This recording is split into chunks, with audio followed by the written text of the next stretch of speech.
far side. Tucker, he scores! Tyler Tucker from the right point to the back of the net to a Blues lead. Neighbors down low. Parayko centering, and it's blocked. He scores! Brayden Schenn. He saucer at the fault. Bomb! Score! Deflected in front of the net, but a bomb from Justin Falk. Sundquist down the right wing, hitting the trailer. Thomas scores! Now from Texine with 7 seconds to go. They get it through to Lenny, and a shot coming from Justin Falk. Sailed high, 2 seconds left. Bring out the Zamboni. Let's get nasty on a Monday. It's the Fast Lane on 101 ESPN with Bradford Bruns. Pinch hitting today for our guy Andrew Marsh, Carey Davis, Jamie Rivers. I'm Anthony Stalter. 203, your time check is brought to you by Clarkson Jewelers, an officially licensed Rolex jeweler. What a performance yesterday at Enterprise Center. Blues win back-to-back home games, demolish the Jets 5-1 to win Game 4 yesterday. Despite Kyle Connor opening up the scoring, boys, Blues scored 5 unanswered goals, including Jake Neighbors' first career NHL playoff goal on that deflection in the first period. Wow. Not totally surprising, although 5-1 is still jarring. Not totally surprising that the Blues evened up this series with the way they played in Game 1 and Game 2. They just needed just a little bit more, and they figured out, Jamie, you kind of illustrated this going into Game 3, figured out a little bit what Winnipeg was doing defensively, and man, they're cycling the puck really well, getting in front of the net. Binnington, filthy disgusting in both games. I mean, I don't know what else to say. Yeah. Outside of let's get back to Winnipeg all even, boys. Yeah, it's wild how this series has gone. Like, I anticipated a good push from the Blues here on home ice. Did I anticipate them putting up 7 goals in Game 3? Yes. No, I really didn't. No. I really didn't. Now, did I anticipate or think that once they started getting to Hellebuck that he might implode? Yeah, we talked about it.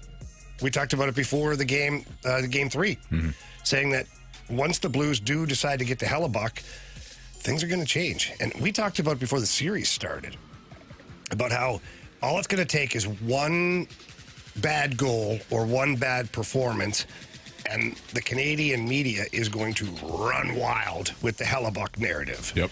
Now, we're going to get into that whole thing in a couple of segments from now. We're going to talk about the whole breakdown of that because, boy, is it happening right now. But the Blues, if we get back on the topic of them, they played well, man. That building was nuts, guys. I have played a lot of games in that building. I've seen a lot of games in that building. That could be the craziest I've seen it. It's almost like Blues fans took it personal towards like, oh, you got your little whiteout, eh? Cute up north, eh? The true north, strong and free, eh? Your little whiteout, yeah? Okay, we're going to one-up you. We're basically going to rattle the walls here at the Enterprise Center. It was unreal. I took my headset off when Chris Pronger and the Big Rig, by the way, welcome back to the Big Rig yesterday. Kidding. 2 separate times when they're doing the towel to get the crowd going. I took my headset off because I wanted to feel the moment. It was unreal. Yeah. I was like, oh, my God. Like, the noise was fantastic. And then, obviously, the team comes out and plays the way they do. They're in on the forecheck. They were, tough to deal with, getting to the net front, ticking everybody off on the Jets. The Jets lost their composure 2 games in a row, trying to tackle guys, fight guys, cheap shot guys at the end of games. Like, the old tactics of, oh, well, send him a message for next game. No, you dummy. All you told me is that I can get under your skin, and we're going to do it again in Winnipeg. That's all you told me at that point. So, I loved it. I don't know about you guys, but I thought both performances, and we will break all of this down throughout the show today, but just on the surface, a lot of fun, and, man, so much going on. Yeah, we can talk about the 5 goals and the 7 goals and talk about Jordan Binnington. Like, that first period, the goal he gave up, he had no clue where it was. It clanged off the post. He's like, he's looking to his left, it's on his right. It goes in. But every puck that he saw, like, if he was able to, he was stopping it. Like, this version, like, we've talked about Jordan Binnington stealing you a game or potentially stealing you a series. This is the version that you speak of when you talk about. When you speak that man's name, this is the damn person you're talking about. You're talking about this man. Put some respect on that You put some damn respect on his name because what he's doing, single-handed. I mean, he's playing his butt off. He is laser focused, locked in, and if he sees it, he's blocking it. Sometimes if he doesn't see it, his instincts are taking him to where it needs to be. Like, he's playing at an elite level, and he looks like the Vezina Trophy winner, potential finalist. Like, the guy on the other end is like, I don't know. What'd you say? He's hard to miss? It's hard to hit. Hard to hit. Hard to hit. Yeah. He's elusive, evasive. He's pay attention. That guy, I don't know what the hell he's doing, but our guy on our end is locking it up and blocking everything in sight, and it is amazing. Like, the goals on the other end are awesome. It's fun to see, but what he's doing, I don't want to say single-handedly because it is a team effort, but he's playing outstanding, and you give that man his credit. This is the Four Nations face-off, Jordan Binnington. This is the 2019 Stanley Cup winning goalie, Jordan Binnington. Like, this guy here is playing phenomenal, and you put some respect on his damn name when you watch him play. The one thing, too, about Jordan Binnington that he's doing, apart from making the saves, that's frustrating enough for the Jets. They have a very difficult time establishing a forecheck right now. Every puck that goes into the zone, Jordan Binnington is playing it. And the Jets have to pump the brakes. They can't get in as hard on the forecheck because they have to respect where the pass might go. Mm-hmm. So instead of being able to attack the puck, because if you attack the puck's going to go to where your guy is, and that's an easy breakout. So now they're having to slow down their forecheck and wait to see where Binnington goes, and then Binner's still making a pass. So I'm actually kind of in shock that the Jets haven't taken a different strategy, as in put the puck in the corner where Binnington cannot go get it. Instead, they're giving it to Binnington. Yeah. Like, they're just letting him handle the puck. And I'm just dumbfounded by that strategy. If I'm the coach, after the first game we played against them, even in Winnipeg, before the series even started, we're not letting the goalie handle the puck. Let's put it to the corners. Let's go get it there. Let's do our damage. Let's get on the forecheck there. Yeah. Every time you give the puck to Binnington, it's a breakout. Yeah. Pretty much. And then every time they put the puck in on Hellebuck, it's an adventure. Mm-hmm. You just don't know what the hell's going on. He gave up one in Game 3. He tried to give one up in Game 4. Jake Neighbors missed an open net. He'll forever be wanting that one back. But that would have been 2 goals directly caused by Hellebuck handling the puck. So, Connor Hellebuck, despite Vezina and Hart Trophy level play in the regular season, he has posted an .817 save percentage so far in this series, and he's been pulled twice. Good? No, not at all. Jamie, you had kind of called this. What Carey was talking about with Binnington and Hellebuck, and just not that those two guys are obviously squaring off against each other, but they're the two goaltenders, and you're going to talk about it. Yeah, oh yeah. Well, I think we know how that ends. But Jamie, you called this. You said Binnington's outperforming Hellebuck. He was outperforming him in Winnipeg. The Blues just need to change up things to generate their offense, and they did. So the Blues made their adjustments. The Jets thought, even after Game 3, we're fine. Let's just do what we do, and they bit them again. So now they're forced to have to make some adjustments in this series, not only offensively, but I think that defensive structure that what you were saying, that the swarm. They already started to veer off the course a little bit in the third period, but it didn't help them at all. No, it didn't. So now it's kind of like, all right, ball's in your court to make the adjustment, because the Blues now don't have to change a thing. They don't have to. They're in the let's not overthink this, just like the Jets were coming down here. Baby. So it's going to be fascinating to see what adjustments are made from Winnipeg in Game 5 and whether or not it matters. So what was funny, too, is just a side note, because if you guys weren't in the building, which you weren't, but you're watching at home, I'm sure you could hear throughout the game. How do you know we weren't there? Well, because you guys would have come said hi. Oh, okay. Very true. Just saying. Okay. You know? Throughout the game, Game 3, you got the Connor. They're doing like the Belfort chant, right? Mm-hmm. And in Game 4, they're doing the same thing. And then when he got pulled, like a couple of minutes after he got pulled, they're going, "We want Connor." It's like awesome. The fans were on their game. But one thing I'll leave you with is, and I will repeat this again in about 15 minutes from now, because we get the lineup game coming up next, I believe, if I'm correct. Yes. But in 15 minutes, we are going to talk again about Connor Hellebuck. And one thing that's concerning to me, and I don't like it at all, is after he got pulled, he went to the locker room, never came back to the bench, and then people working down there saw him in his suit like 10 minutes later. Really? So had the goalie gotten hurt, Comrie, or something happened, like he would have had to scramble, put his gear back on. But it's not a great look. Because it's not about you, Connor Hellebuck. You come back and you support your teammates, and you also get a good look at what the other team's doing. Like, there's things you can learn by. Let him stay where he is. Let him sulk. What I'm saying, though, Carey, we'll worry about him. On that team. Yeah, we don't care about them. I would be pissed at my goalie. Let him be. I know, but good for him. I'm highlighting. Connor, if you're listening, do it again. The hell with your team, man. Them guys ain't protecting in front of you. They're not doing spit. That's a sting, Jamie. They aren't helping you. Division. Oh, yeah. Those goals that you gave up, That's that one not on your you. fault. I mean, one hit off Pionk's butt. Yeah. That ain't your fault. That's a real pain in Get the out the ass. way. Yeah. See what you did there? I know. Yeah. That's your fault. Carey's right. Yeah. Connor Hellebuck's playing really well. Keep him in, man. Yeah, man. Keep going. You do you. Please. Especially in the playoffs. And thank you. Give me playoff Hellebuck. Yeah.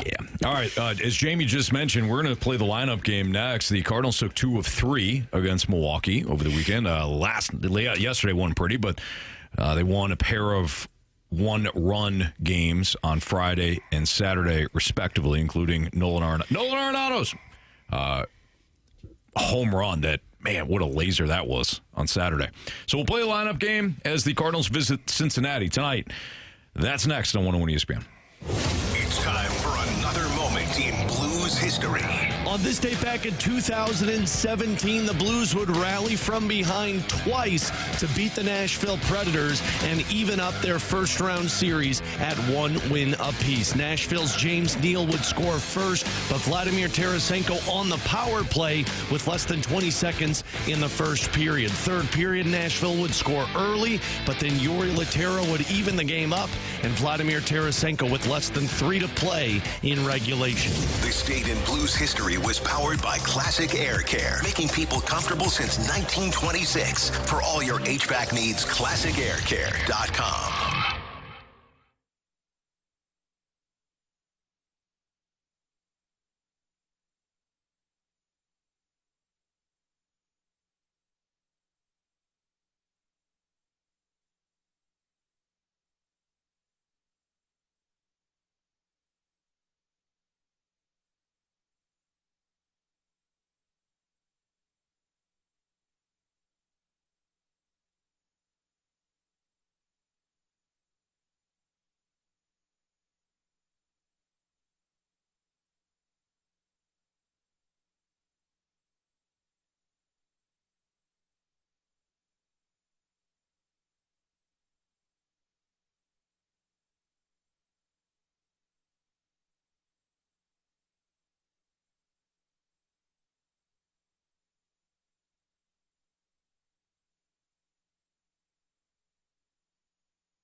Our daughter Jessie loves playing detective. A clue.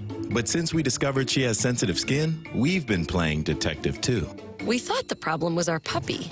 But it was actually our old detergent. Aha. So we switched to Tide Free and Gentle. Tide Free and Gentle provides an excellent Tide clean, and it doesn't leave behind irritating residues like dyes or perfumes, so it's gentle on your skin.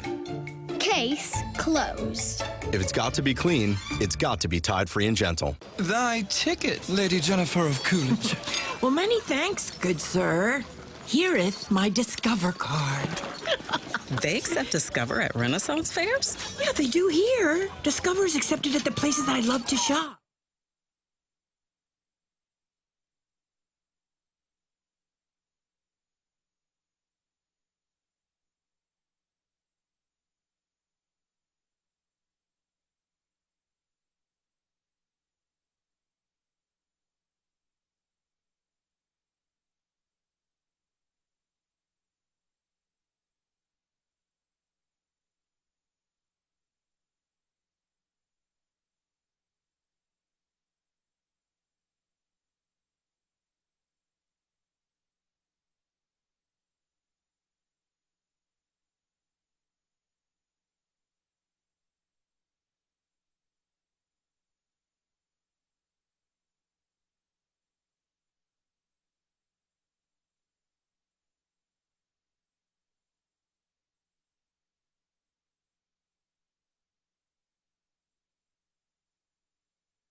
Fast Lane, driven by Scrap Mart Metals Recycling on 101 ESPN.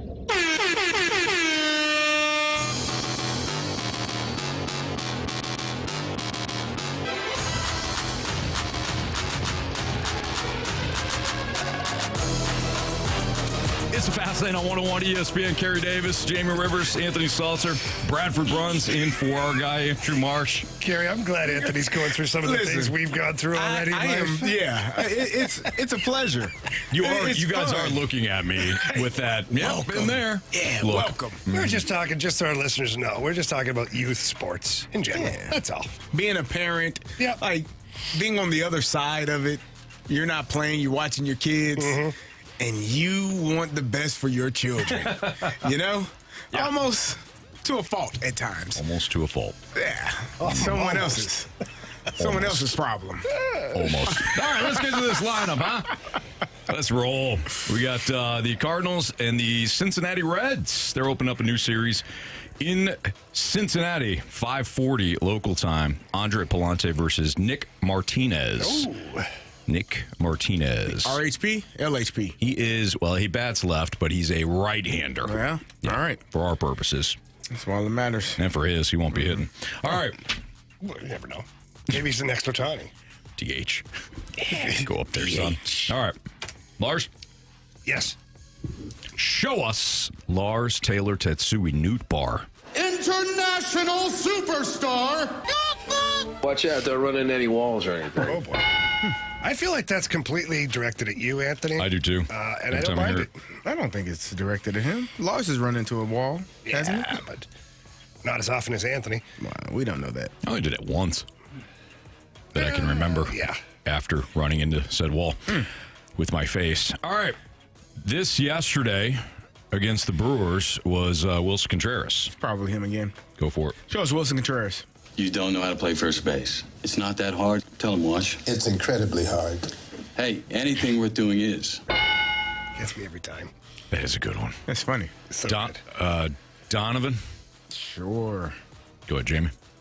Show us Brendan Donovan. Look at that guy. Vibrant, handsome, hair. All right. You know who it is. Shall I? Yeah. Show us Nolan Arenado. A lot of people think you get in your mid-30s and your career's over, but like I always say, until they stop scouting, I ain't going to stop playing. All right, so the fifth spot has been a little bit of a rotation here. We've seen Burleson. Yesterday was Baker, Luke and Baker. He's not into that. No. So Burley?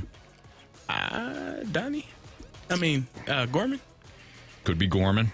You want to go So JC, though, being sent down would tell me that Donovan probably back at second. Because our outfield will then go Newt, Scott, Walker.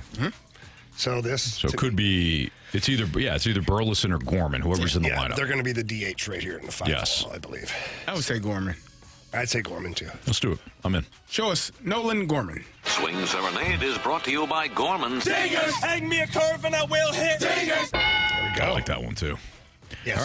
All right. Jordan Walker? Sure. Jamie, you good with that? Yeah. Show us Jordan Walker. Die for every ball. It's boring otherwise, plus it looks harder. It's too long. Too long. Too long. All right. I'm so disappointed in that one.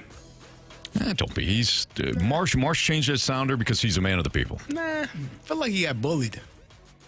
Oh, yeah, no, he totally did. But but we can spin it as and reframe it as he's a man of the people. Sure. All right, we'll go with that. All right, 7. Is this Petey Pages here? Sure. Yes. Okay. Show us Pedro Paez. Smithies, throw this at him. You're out!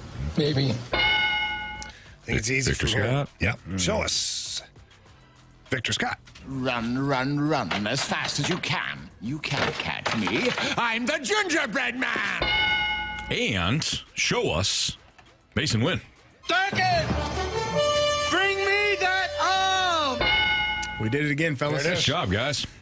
We did it last time, and they actually won. You know? It's different now. Yeah. It's wholly different Look at now. us. Bradford, will you please run it? I will. How many times have you guys been perfect so far in 2025? I think it's our third or fourth time. Yeah. All right. And we only got one win. Well, the Cardinals only have one win. I see. We did our job. We did ours. It changes tonight. Here we go. Let's run it. Leading off in left field, Lars Nootbaar in the 2-hole. You've got Wilson Contreras, your first baseman. Second baseman, Brendan Donovan batting third, followed by the cleanup man, third baseman, Nolan Arenado. Designated hitter Nolan Gorman in the 5-hole. Jordan Walker, your right fielder, batting sixth, followed by Pedro Pajes, the catcher. Center fielder Victor Scott, the second, and your shortstop batting in the 9-hole, Mason Wynn. Way to battle through that. Yeah, a lot of different noises to contend with.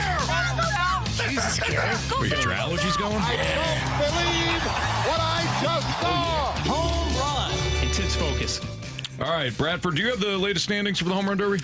I do, as a matter of fact, guys. So at present, Andrew Marsh actually leading. He is in the lead spot with 3 points right now. Jamie, you've got a pair, CD and Stoltz, one apiece in the early going. Okay. So did Marshy make his pick?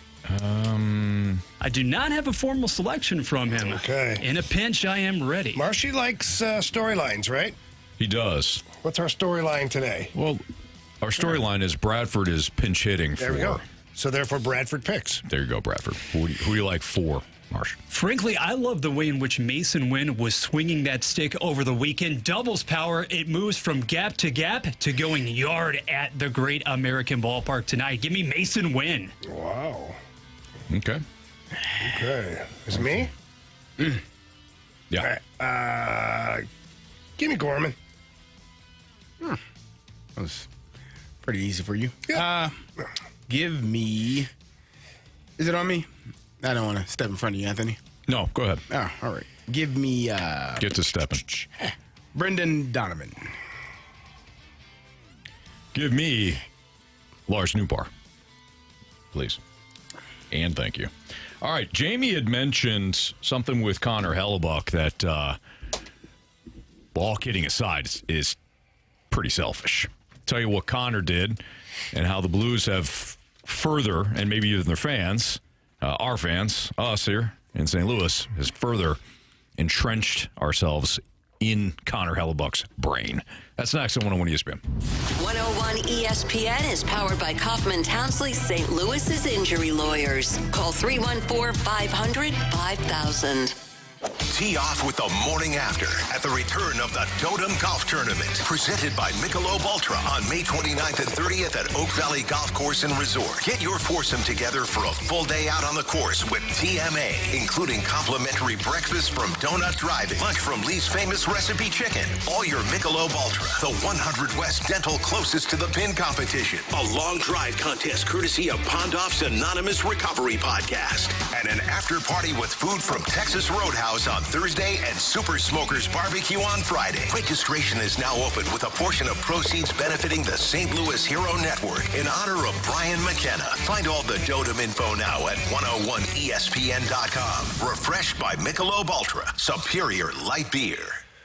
Circus Sports Illinois now has an app that is super easy to find. Check it out on their website or in the App Store. It's very user-friendly. And the origin of Circus Sports, it all started when Derek Stevens, who's the owner of the casino in Las Vegas, he wanted to create the biggest and best sports book out there. He did so. It's in his casino. Now it's in the palm of your hands.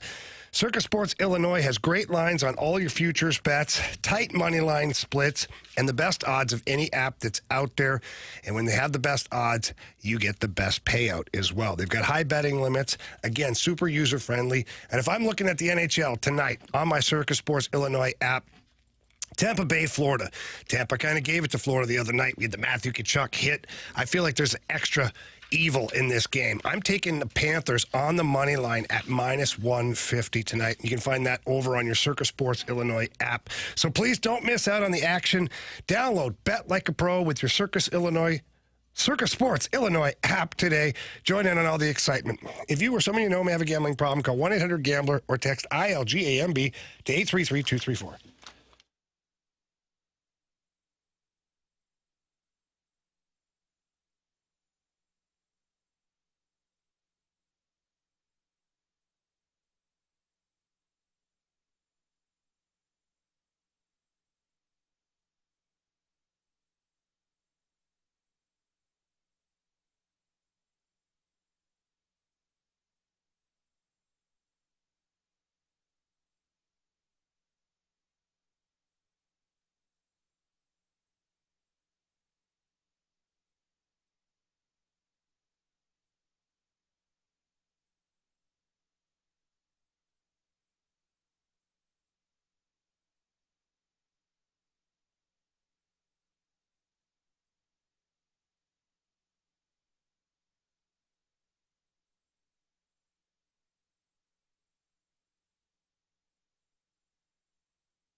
Listen to 101 ESPN on demand. Get caught up on all our shows and podcasts at 101ESPN.com or on the 101 mobile app. 101 ESPN podcasts are presented by the Schaefer Door Company. 101 ESPN Sports Center. Blues knotted up at 2 games apiece. Good afternoon. I'm Bradford Bruns. This Sports Center update is driven by Johnny Londoff Chevrolet and Johnny Londoff Autoplex. Yesterday downtown at Enterprise Center, St. Louis picking up its second victory in a row over Winnipeg 5-1. The series now knotted at 2 games apiece as it moves back to Winnipeg on Wednesday evening. 8:30 is your puck drop time right here on 101 ESPN. The team to skate tomorrow morning at 11:30. Before flying out to Manitoba. This evening, Cincinnati is the scene for the Cardinals series opener against the Reds. First pitch at 5:40 p.m. as Andre Palante gets the start in this one. Yesterday, the Cards falling by the final of 7-1 to Milwaukee. The Sports Center update has been driven by Johnny Londoff Chevrolet and Johnny Londoff Autoplex. See them at Londoff.com. Chevy, together we drive. Are you kidding me? 2 pros and 1 average show. You're listening to The Fast Lane on 101 ESPN, driven by Scrap Mart Metals Recycling.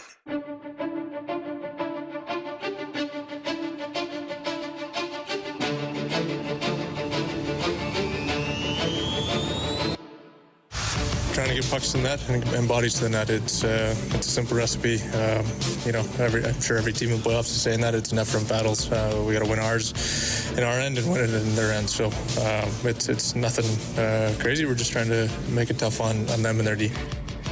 That was Justin Falk following yesterday's victory over the Jets. The series is now tied. And Jamie, you had mentioned something very interesting about Connor Hellebuyck after he was pulled in yesterday's game. Yeah, ordinarily the scene, guys, is when your starting goalie gets pulled, some goalies will just go right to the bench, sit down, put on a baseball hat, and here I am. Other goalies will usually go and decompress for a couple minutes, walk to the locker room.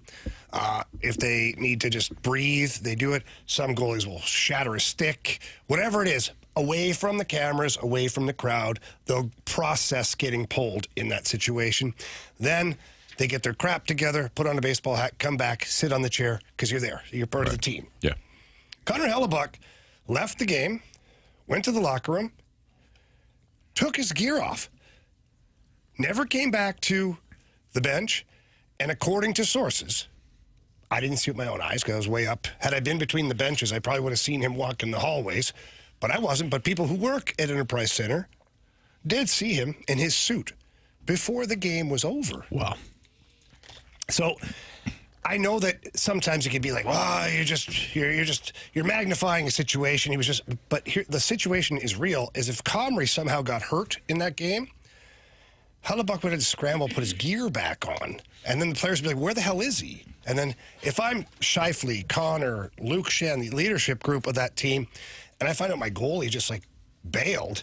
One, I understand a little bit because he's super frustrated, and I know as his teammate what the narrative is surrounding him.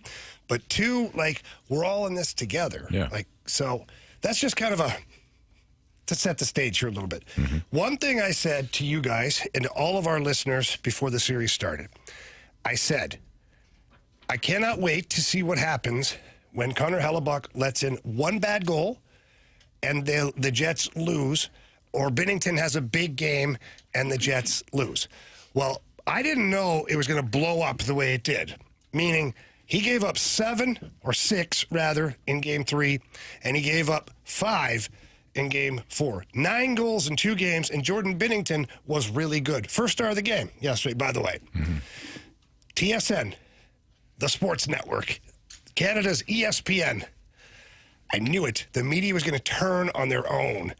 And this is the panel of players, including Jamie McLennan, former goaltender here in St. Louis, Kevin Sawyer, one of the former St. Louis Blue, Anaheim Duck. Now he works with Winnipeg Jets.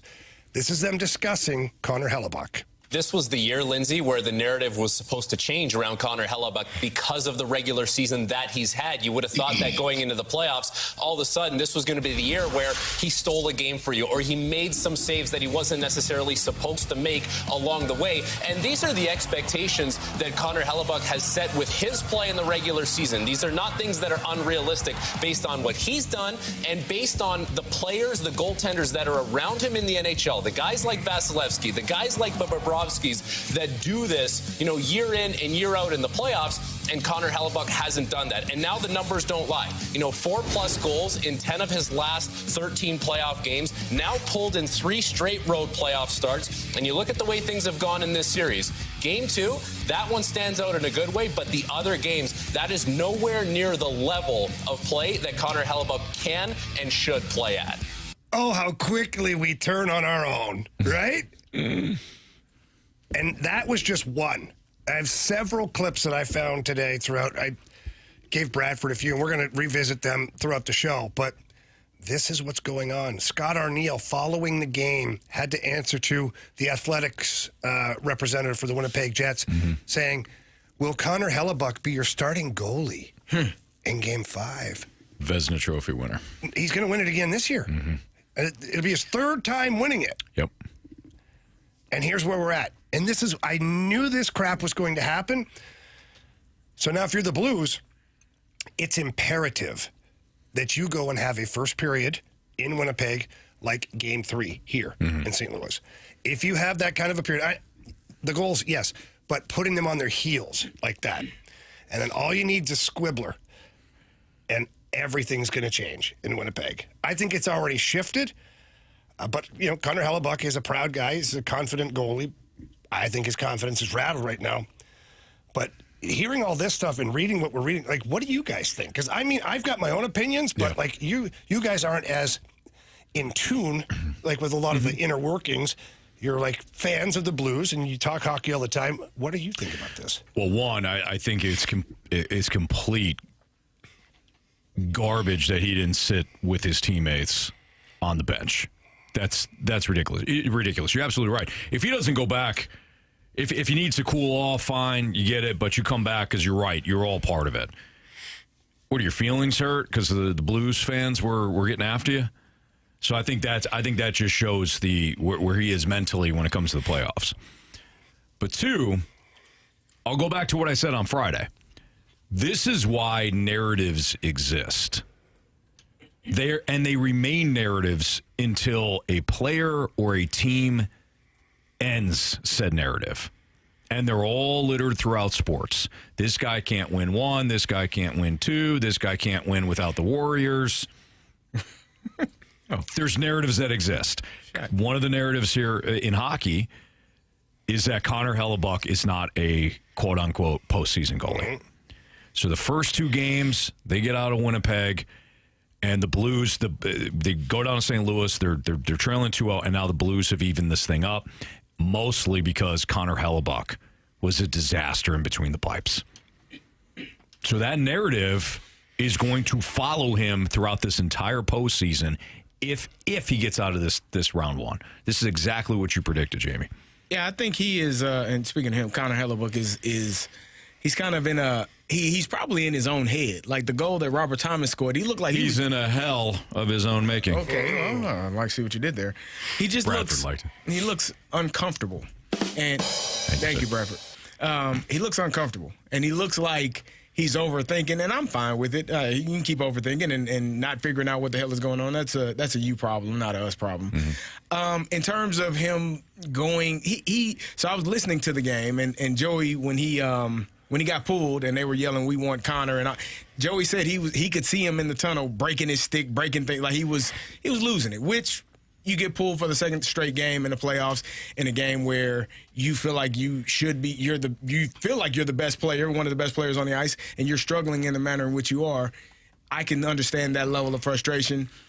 In terms of him not, coming back on the bench as a teammate, I'd probably be bothered, but I wouldn't look at it in the sense of, oh, you let us down. I would say the 50 minutes on the ice would probably feel more like you let me down you're not coming back on the ice, on the bench because you're frustrated. And to your point, Jamie, hockey's pretty important in Canada. Last time I checked, yes, they tend to focus on these things. And he's going to have to figure it out. And hopefully he doesn't. Hopefully it's another year where he struggles in the playoffs, continues to give up 4+ goals, and they win, in 6. And it's a problem that they have to figure out, not us. But I'm not going to feel bad for him. Not now. Maybe if the Blues weren't playing him, I'd be like, oh, man, that sucks. That's it's a mental thing. It's a mental blockage. But, hey, it's on you, brother. I'm not feeling bad for him. I hope he continues to give up 4 or 5 goals. And then they can go figure it out in the offseason. Yeah. So apparently, I said 6 and 5, and I said he gave up 9 total. Yeah, Well, this is the fast lane, so this is the kind of math you should expect at this point. When you said 9, I go. You see, you didn't even know right away. Wow. Ish. I didn't hear it. Well, 6 and 5 is clearly 12. Okay. 6 plus 5, clearly 19. Fast lane math. Don't ever ask us for math. Yeah. You know what? You were rolling. I know. I was in the groove. And I had said his save percentage is .817 so far in this series, but you said it's now below? Yeah, it's below that. Keep it up, Connor. Keep it up. You're doing great. He's playing hard. Exactly what you need to be doing. Both teams play hard, my man. Yeah. All right. Bradford Bronze, who is in for Andrew Marsh, has got what's trending next on 101 ESPN. Major League Baseball is back on ESPN. Saturday, Cardinals and Mets. Pregame at 12:30. First pitch at 1:15. The MLB plays on 101 ESPN.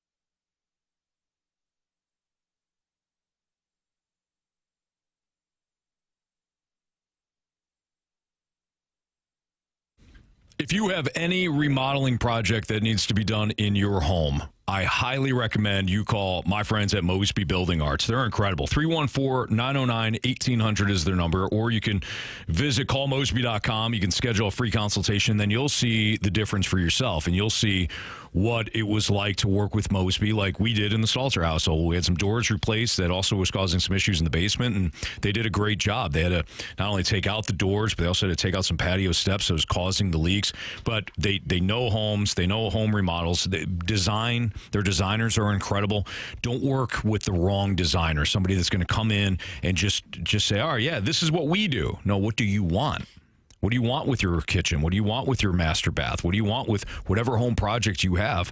That's what Mosby Building Arts excels at, working with you. You get to work with an expert, but it's all done under your guidance and everything that you want to do stylistically. Then when they have their construction team come in, they treat your home like it's one of their own. They do a great job. They show up on time. They clean up the site. They're great for pets and family. They really take care of everything. When we had the doors replaced, it was in February. I thought, oh man, this is going to be brutal. The whole side of the house is going to be letting in the cold air and things like that. They did a great job of making sure that everything was sealed off properly as they worked. They're incredible. Again, that number, 314-909-1800. Call Mosby.com is their website. Tell them Stalter sent you. It's Mosby Building Arts, the right remodeling company.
yourself in. You're in the Fast Lane, driven by Scrap Mart Metals Recycling on 101 ESPN.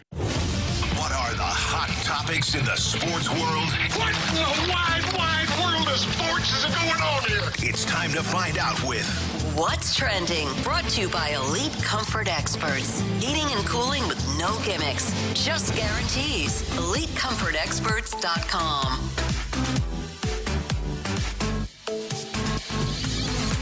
Coming up on the 3 o'clock hour in the Fast Lane, Bradford Bruns in for Andrew Marsh, Anthony Stalter, Jamie Rivers, and Carey Davis with you on this occasion. Guys, over the weekend at Busch Stadium, the Cardinals' largely successful series, knocking out 2 of 3 against the Brewers. But of course, on Friday and Saturday, throughout the weekend, actually, a lot of attention being paid, rightfully so, to the passing of a franchise icon. So Walt Jocketty, who was responsible for helping to form the teams that led to 7 different division titles in the late 90s, early 2000s, 1 World Series championship. He passed away on Friday, and earlier today, as a matter of fact, on TMA, his former partner, the skipper, Tony La Russa, joined the show and reflected on that legacy. Even early on, he never changed. He had a real sense of business. He had a great feel for the game of baseball, and just an outstanding person as far as all the qualities that you respect and trust.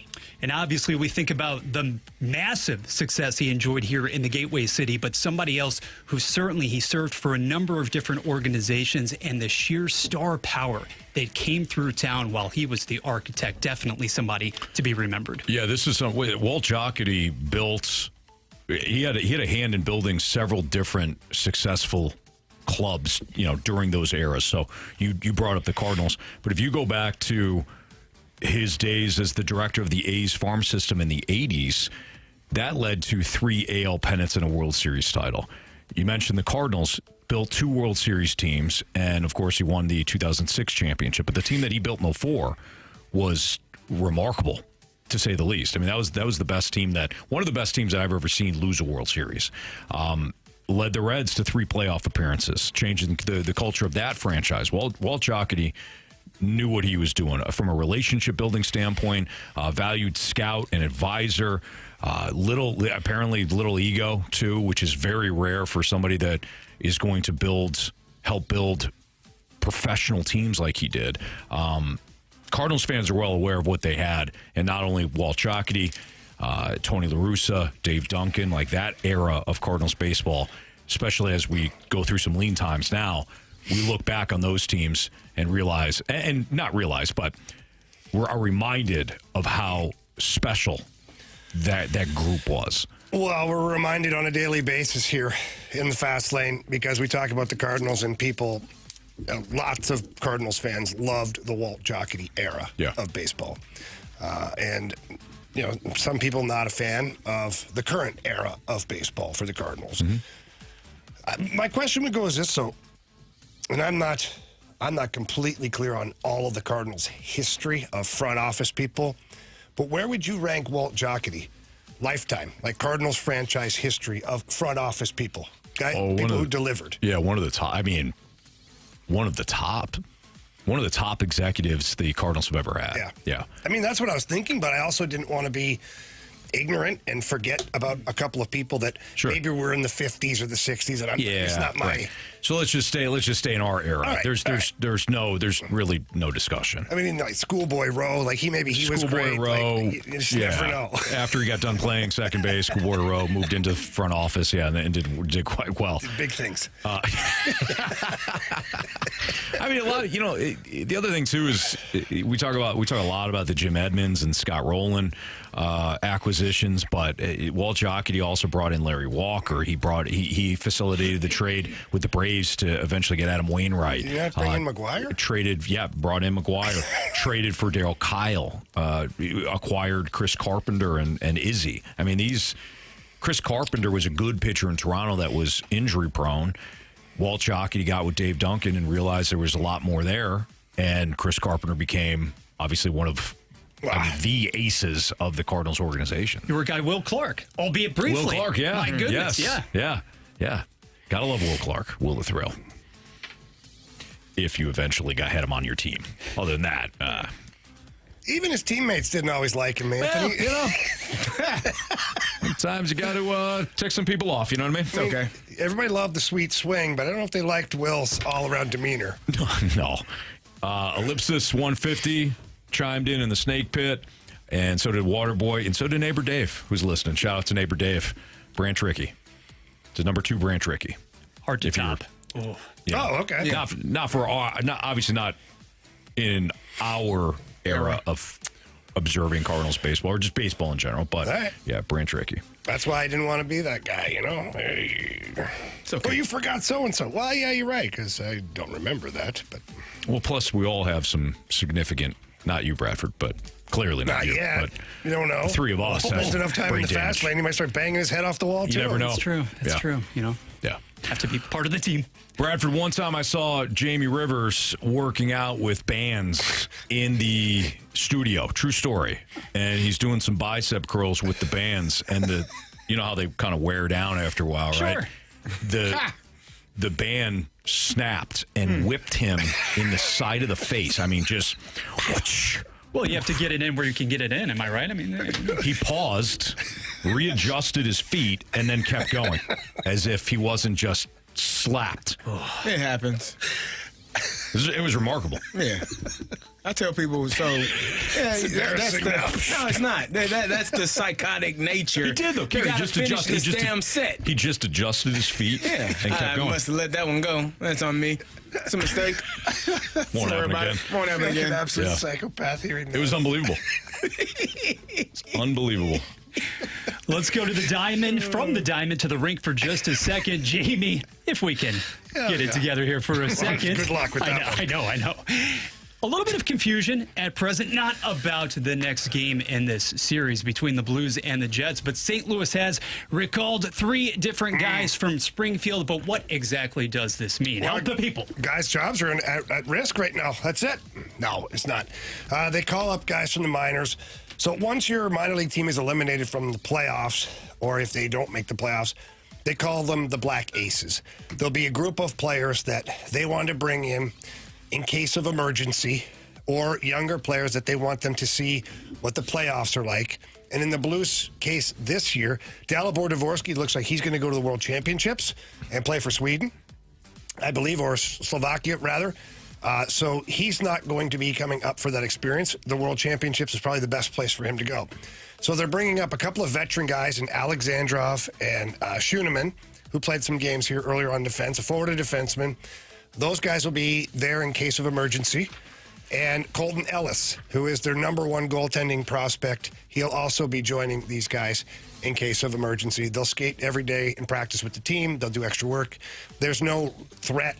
They're not here to change the lineup or for Monty to throw a curveball at Winnipeg. Mm-hmm. They're here in case for some reason, and knock on wood, you have injury problems or something like that happens. Yeah. Nothing more than that. It's a fast lane on 101 ESPN. By the way, Waterboy said in the snake pit that we all used to talk like Bradford until we suffered our head injuries. That's a fact. Yeah. That's a long time ago, though. Long time ago. Who remembers that? I don't. I think we'll all remember the fall of Shedeur Sanders on draft night. Woof. Holy smokes. Draft weekends for Shedeur, unfortunately for that kid. We'll get into that, and we'll also talk about how embarrassing my favorite team is. That's next on 101 ESPN. Hey, Anthony Stalter here. The Blues are battling the Jets in round 1, and you can join me and the 101 ESPN promo team for a Game 6 watch party this Friday at Cafe Telegraph. Game 6 is set for this Friday, and I'll be out at Cafe Telegraph, located at 2650 Telegraph Road in South County, as we watch our Blues take on the Jets. Come grab some drinks, some delicious food, and enjoy all the screens to watch the game. That's this Friday with me, Anthony Stalter, for a Game 6 watch party at Cafe Telegraph. Get more details now at 101ESPN.com. Anthony, we always talk about how awesome mentality has been to us, and but we also talk about how it's just a continued program. So for those who don't know, Mentality is an awesome group of people that they help men who are low in testosterone, vitamins, because it's inevitable that it's going to happen at some point to all of you out there. So if you think you're Superman, well, you're not going to be forever. But it's ongoing. So they draw your blood, they figure out what you're needing, and they take care of you week after week after week until they notice something more. They change, because you're always changing. Things always change. I had a little bit of a change in my last blood work.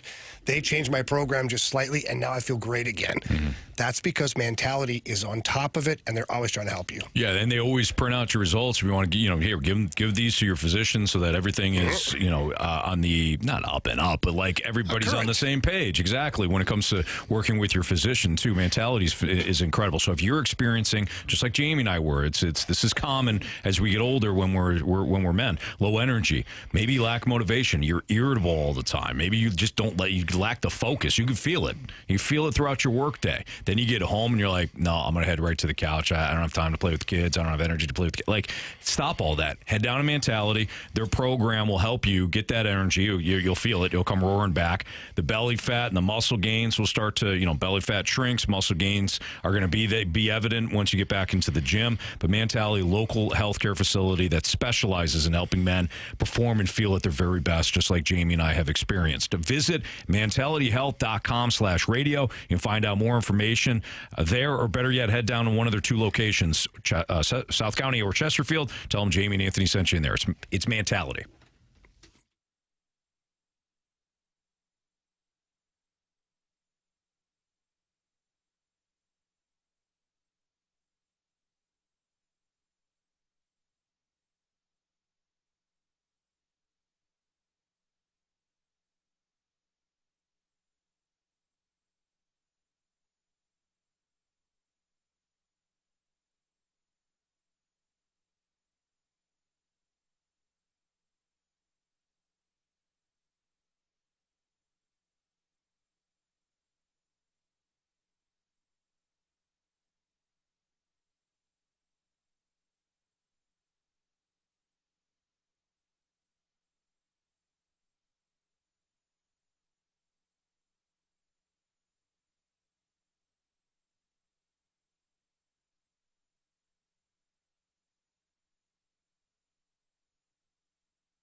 WXOS HD1 East St. Louis. 101 ESPN is driven by Auto Centers Nissan, home of the lifetime warranty and 30-day return.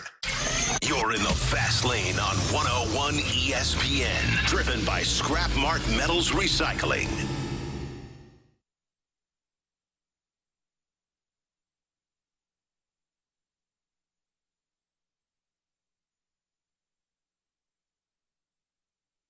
Is this the moment?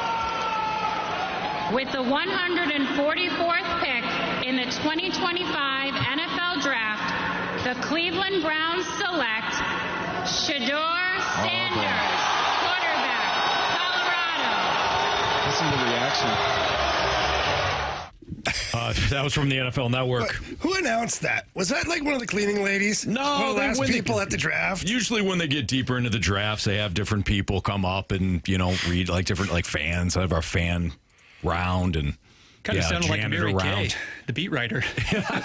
Could you imagine? So Shedeur Sanders goes to the Cleveland Browns, who also, I believe, they were the same team that took Dylan Gabriel, right? Oh, they got Joe Flacco, Deshaun Watson, Kenny Pickett. Yeah, they're just going to throw numbers at the problem. They got the quarterback club going. Yeah, it's about quantity, not quality. You know that. Oh, no, it's at that position, Carey. I beg to differ. I think it's definitely about the you can have quality. More, you can have as many as you need. Okay. So the Sanders storyline became bigger after each round. Mm-hmm. It was, after the first night, it was, wow, okay, that was interesting. Mel Kiper had, and we'll get to Kiper, he had a conniption. I mean, he was unhinged. Well, that's because he had Shedeur number 1 overall. Like he had Shedeur number 1 overall. Boom, that's my guy. You can never trust Mel Kiper again. He fell to the 4th round. 5th round. 5th round, excuse me. Thank you. Even worse. Fell the 5th round to a team that could have had him multiple times. They're like, screw it. We'll just take him. Yeah, so what do you think? So the big question, of course, is what do you think happened? Is it a combination of the film didn't impress, plus some weird stuff we're hearing now behind the scenes with him and his entourage and his attitude, plus potential circus with Dion? What is it? A combination of it? I think all things can be true. I don't know if it's the film part of it, because you would have a hard time telling me that he's not a better quarterback than Tyler Show or Schuff or however you pronounce his name, who has broken pretty much every bone in his body and played 7 years in college. It's my age. He's 26. I think he's going to be 27 soon. Two collarbones that have been broken. Like you might. I'm not saying you're Mr. Glass, but I ain't saying you ain't Mr. Glass, right? So. You have a hard time telling me that he's a better quarterback. You're going to have a hard time telling me that Dylan Gabriel is a better quarterback, who was drafted by the same team as Shedeur in the 3rd round. Like, to me, I felt like it was a bit of, maybe it was personal, maybe it was some bad information on Shedeur's part in terms of how you carry yourself, and maybe teams said, we're going to show you that this is the NFL and you should be, you should feel privileged to have this opportunity, and you should.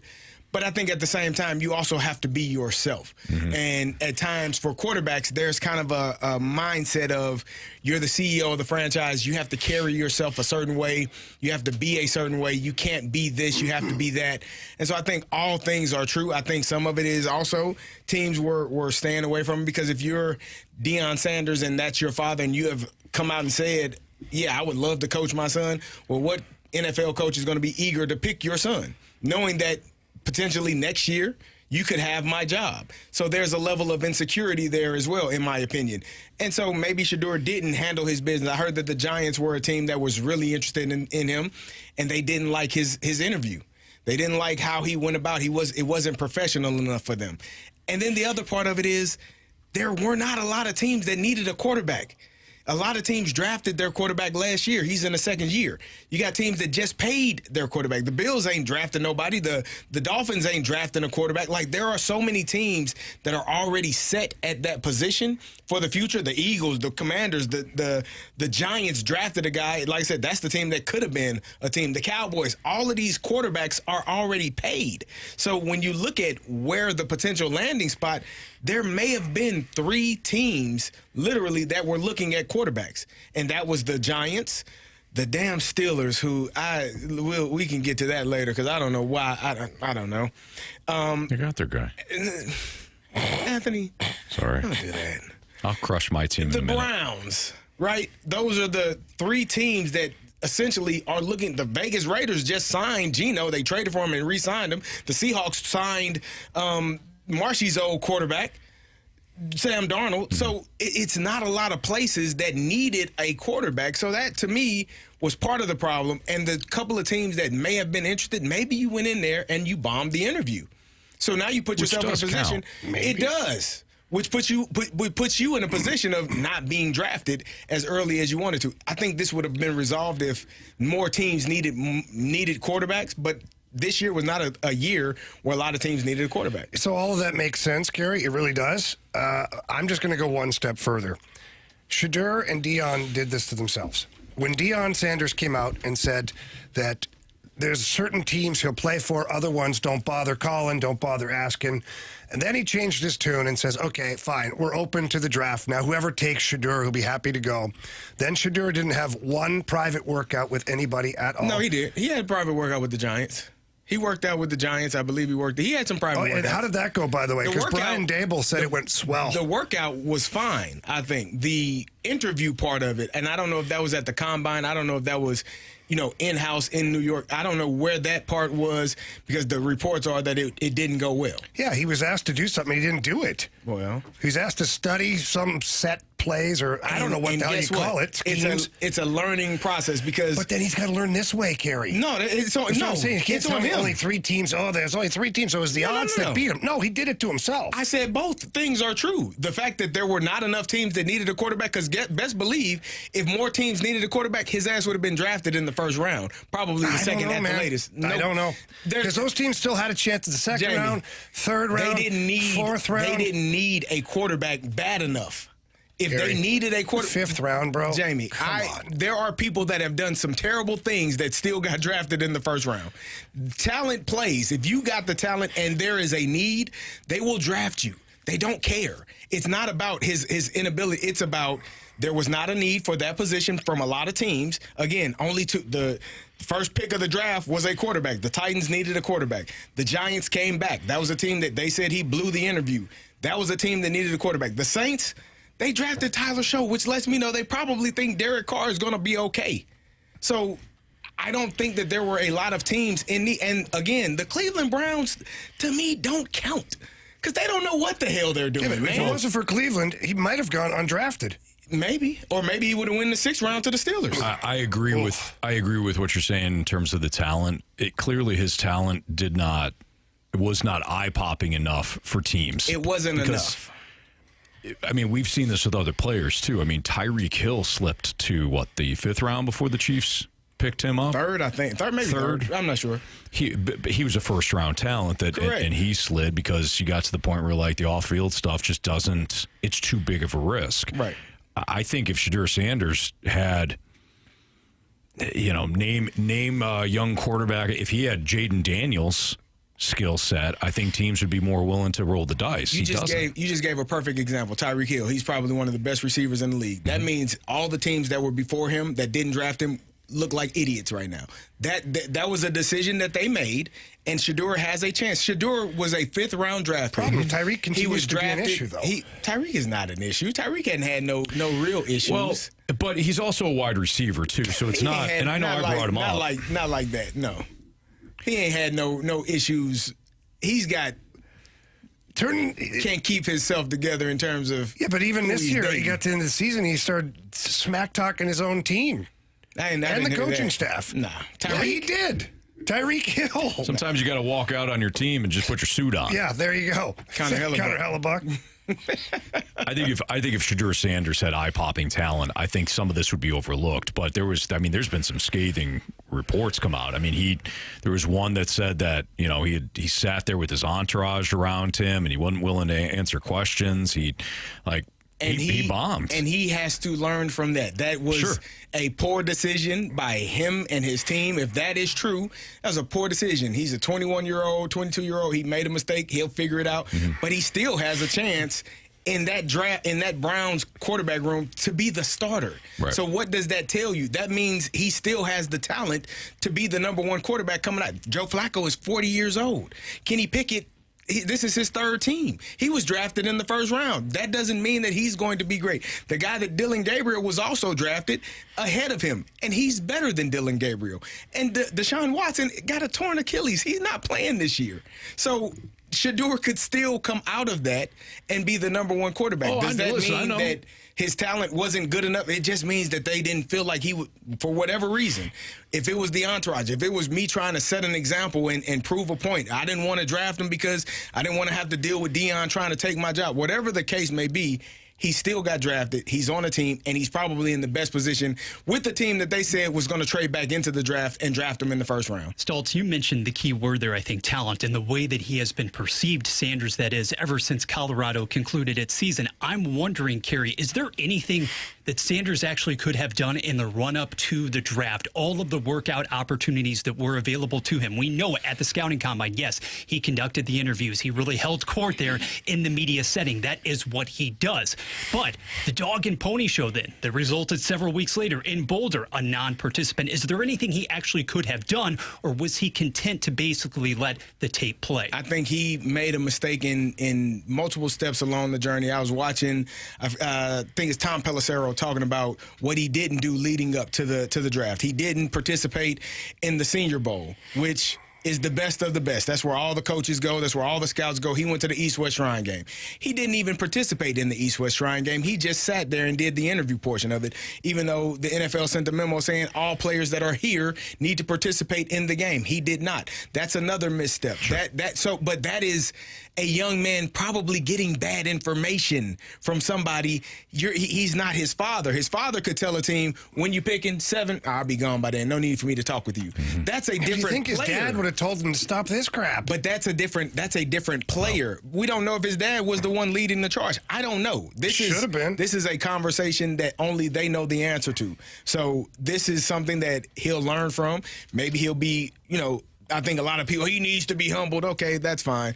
But when he gets the opportunity to play football, which is what he does for a living now, that's when it's all on the field at this point. All the other stuff is over with. The team didn't draft him. They drafted him after they drafted a quarterback. He's in a room with 3 or 4 other guys that he's probably going to eventually beat out, and he'll be the starting quarterback. And then we'll be wondering why he got drafted in the 5th round. And we'll look at all the other teams, Pittsburgh Steelers, any other team that needed a quarterback this year and didn't draft him, and wonder, why didn't you? Yeah. So that should be his focus at this point. I don't care what round you got drafted, and I don't care if you were undrafted.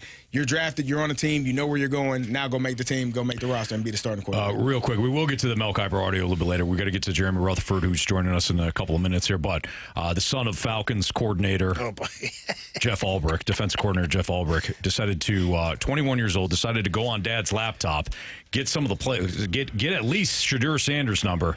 I wonder if he got more, because other players got pranked too, and I wonder if there's I think Warren, the tight end from Penn State, got pranked as well.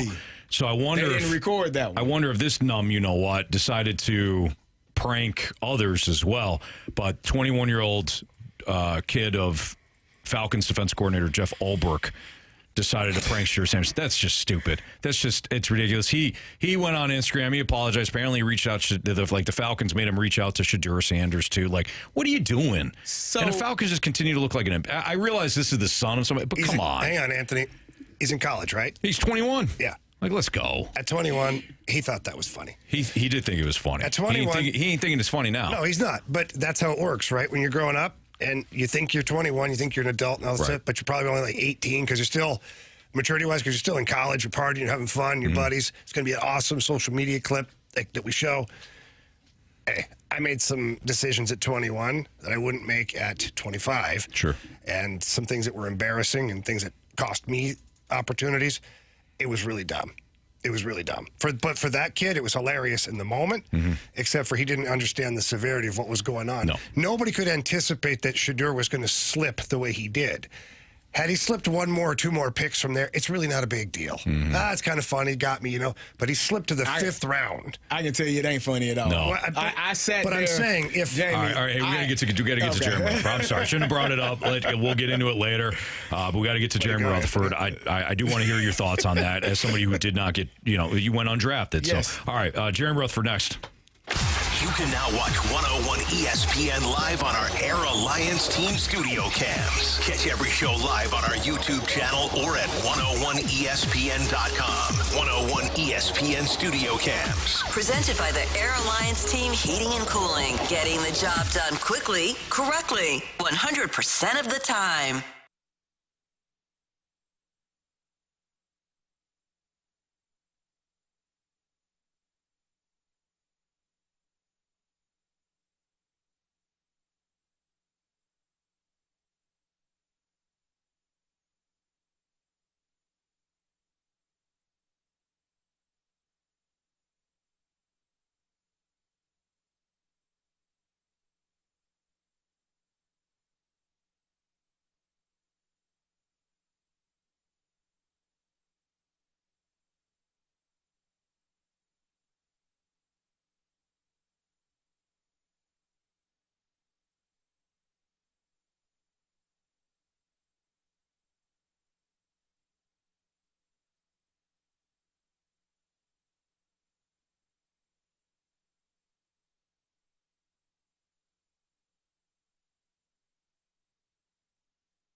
Fast Lane, driven by Scrap Mart Metals Recycling on 101 ESPN. It's time for a Blues playoff report presented by English Sweep Fireplace and Chimney Restoration. Schedule your chimney inspection at EnglishSweep.com. All right, the Blues have tied their series with the Jets. It's all even as they head back to Winnipeg with Carey Davis and Jamie Rivers. I'm Anthony Stalter. Let's head to the Collier and Thompson phone line, where we're joined by our guy, Jeremy Rutherford, our Blues insider with The Athletic. JR, what a couple of nights or days, in the case of yesterday, at Enterprise Center as the Blues even things up. Did you happen to see Connor Hellebuck after the game, or did he scoot off already? First of all, is this the Fast Lane or that Falcons kid? I just want to make sure I'm talking. Wow. I would have fired his dad, JR. Yeah, Anthony wants his dad gone. But for other reasons. I did not see Connor Hellebuck, although I believe he did speak today in Winnipeg. Obviously not on the bench after he got pulled for the second straight time. And, Jay, maybe you can tell me, in 20 years covering the team, I don't ever recall a team. Obviously, they chanted the goalies. Everybody was there, listening to the Belfort chants. But the "We want Connor," "We want the goalie back in the trees." I have never heard that before. It was unreal. And I think that's actually probably a big reason why he didn't come back to the bench. But even so, sit in the locker room then and be available for your team. The reports that I got were that, 10 minutes after he was pulled, he was seen wearing his suit in his street clothes. Wow. So not a great look anyways. No, you have to come back. And I believe you could have asked him today what's his favorite color, and his answer was going to be that it's best out of 3, and we got 2 at home, so we're just going to move forward. It was like McGuire, in court. It was a stock answer. JR, the Blues were able to tie up the series, and obviously going back to Winnipeg, what do they need to do to continue to put the pressure on Connor Hellebuck and this Jets team? Yeah, exactly what they're doing, Carey. And, these series, they're short, but they're long. It's just amazing to me that just a few days ago I felt like I wrote a story about how the Blues need to get to the net front, and that's what Jim Montgomery and the team was talking about, and they've just done it to perfection the past couple games, especially in Game 4. Look, we're giving Connor Hellebuck trouble, and he's got a reputation for not being a great goalie in the playoffs. A couple of those goals that the Blues scored were high-end plays. Jake Neighbors' deflection of the Colton Parayko shot. But, the Blues are doing the right things. And so the other thing to me is the defense getting involved. I think you guys touched on that after games 1 and 2, that it's a calling card of the Blues all season long. Third most goals among any blue line in the NHL this season. And the points, the production, the flow just wasn't there in games 1 and 2. And that's why I think, and I'm writing about this for tomorrow, guys, the schedule. These 2 days off 3 times in the series, I think, has benefited the Blues. I just looked it up. No other series among the 8 first-round series has 3 2-day breaks. I think it gave time for the Blues to not only get some rest, but to get some practice time and talk about what they wanted to do. So, Carey, I just think they need to get up to Winnipeg. They're not going to be overwhelmed by the environment and just get back to what they were doing here in St. Louis. Jeremy Rutherford joins us right now on the Fast Lane on 101 ESPN. All right, Jared, so I had mentioned this in the first segment. The Blues made their adjustments heading into Game 3. I imagine that the Jets, even though they probably made some subtle adjustments during the games, especially yesterday, what do you think the big change will be for Winnipeg, if you were to guess? Well, I think the Blues changes were probably more subtle, and probably the average fan media like myself don't even see half of them. But some of the things they did, breaking out of their own zone, the one-touch passes, giving it to the forwards with speed, trying to get out of there were some of the things that the Blues did. But I think with Winnipeg, the change that they're going to have to make is to be harder in front of the net. And I suppose they're capable of it, but there's a couple guys back there that you really question. Yeah, I know they've got a good defense, and Josh Morrissey, to me, is a top 5 defenseman in the NHL, but I just think overall, do they have the group that can box out the Blues and prevent them from trying to get to the net like they did in the past couple games? So to me, any change, any adjustment that the Jets make has to be in front of their own net. JR, the big story after games 1 and 2 were Scheifele, Kyle Connor, and Iafallo on that top line. 3 and 4, Connor scores yesterday, but really not all that noticeable, whereas the Blues Robert Thomas, Buchnevich, they got active scoring-wise, and Braden Shen, Jake Neighbors got involved. I think almost every defenseman got involved in some shape or form in the scoring. Looking at the series now moving forward, like, where is this depth of scoring going to come from the Jets if they're trying to create some more offense here? Yeah, I don't know that they have it. Those guys are going to have to come alive. And will we see Velarde in Game 5? We've talked about that the past couple of games. He skated in the pregame last game, but didn't play. So will we see him? You know, he would certainly help, but they just haven't had the secondary scoring. And it's not like the Blues are getting a ton of it from, like, their third line, but they're getting, you know, some pretty good scoring from those top two lines. And now the defense. That's the biggest thing. I broke it down in my story today at The Athletic. No goals or assists by the defensemen in games 1 and 2 in Winnipeg. And you look at games 3 and 4, 4 goals and 9 assists. But here's the more important number, and I think you guys probably talked about it on TV, Jamie, is that the Blues had 107 shots directed at the net in games 3 and 4, and 51 of those came from the defensemen. So, you know, it's almost half there, if I'm doing the math, that the defensemen are really involved in getting active. So, you know, that's what it's all about in the playoffs. You can count on the scoring from the Connors and the Scheifeleys, and the Jets did in games 1 and 2, and they got it. And that's why they won those 2 games. But over the course of a series, you're going to have to get it from more people. The Blues are starting to do that, and the Jets are not. JR, Tyler Tucker went down with an injury. Do you have any update on his status? They did not practice today, but we saw the injury happen. We saw Tyler Tucker wince Carey as he fell to the ice, had to get carried off by athletic trainer Ray Burley and Oscar Sundquist. Seems like Sundquist always the guy to help guys off the ice in those situations. Tucker, from what I'm told, no official report from the team yet, but that he could miss some time, and the expectation is that Ryan Suter will be back in the lineup for Game 5. Any adjustments there then when it comes to the Tyler Tucker injury in terms of anything else outside of just, you know, obviously what you just mentioned with the change in the lineup? Like, does it change Jim Montgomery's approach at all, offensively or defensively? I don't think it changes anything. At least that's the way I see it from a scheme standpoint or anything like that. I just think that you get less from the player in terms of what Tyler Tucker can do.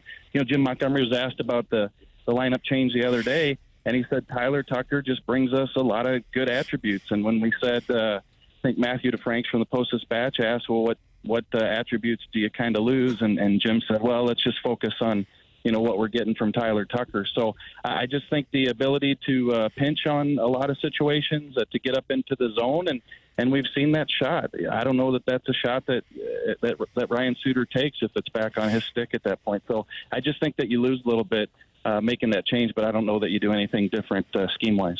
JR, Alex Texier brought into the series for games 3 and 4. I mean, I have my opinion on how he played, but your opinion on what he looked like, and, you know, do you think he'll stay in the lineup? Yeah, how about all the misdirection there? It's playoff time when Monty's telling you exactly what he wants to see from Matthew Joseph in Game 4, and then he's not in the lineup. Holy smokes.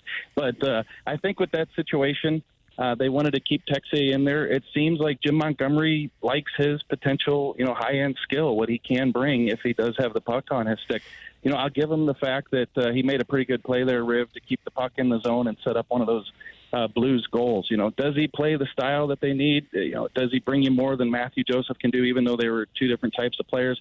I don't know. I think it's kind of like pulling a name out of a hat once you get to those guys. So, you know, interested in what you have to say there, but I think that Jim Montgomery keeps saying gut feel, and I guess his gut feel there was to go with Texier. Yeah, the way I look at it, JR, is you're adding more skill to your lineup, and we talk about depth of scoring, how the Jets are lacking that depth of scoring. It's not like Texier is going to light the lamp on a consistent basis, but he controls the puck, and he can make plays with a guy like Bolduc, whereas I feel like that line before with Matthew Joseph, he's just not blessed with a bunch of skill. He's fast, he's, you know, tenacious, he's a good penalty killer, but as far as keeping plays alive offensively, I think Texier just brings you more that way. Yeah, and the one thing that Jim Montgomery did say when he was leading us down the road that Joseph was going to play is he said you think it's going to be a more checking game, so you want a guy who can check. But I feel like the Blues probably have enough of those in the lineup. They're number one in the entire playoffs right now with hits per 60 minutes, 45 even, I believe, the Blues have per 60 minutes. So I think they have enough of those types of guys. They're winning even without a Matthew Joseph in the lineup, and I guess we'll continue to see Texier for the reasons you just mentioned in Game 5. Jared, great stuff. Great stuff at The Athletic as well. We'll check back with you next week, man. This series has been great. All right, thanks, boys. Yep, we'll talk to you after the next one. Thank you. Jeremy Rutherford at JP Rutherford Online. If you want to give him a follow on Twitter, I'm sure most of them are already doing so, Jamie. It's Fastlane on 101 ESPN. The Cardinals, we really haven't, outside of the lineup game, we haven't talked about. Boys, they won a series over the weekend.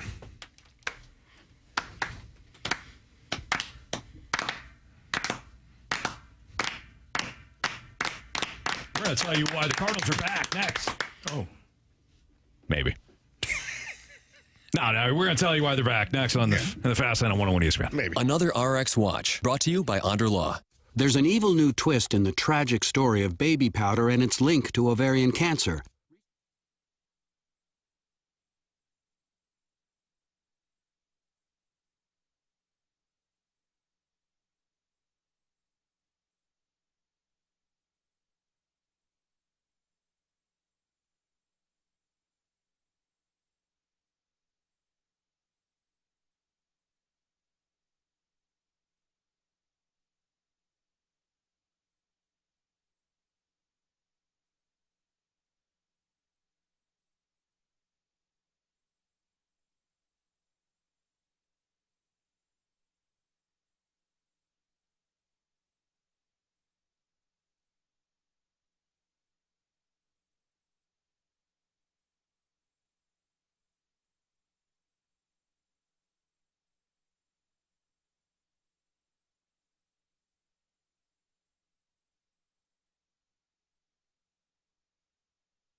The NHL Stanley Cup playoffs are on ESPN. Shoots, he scores!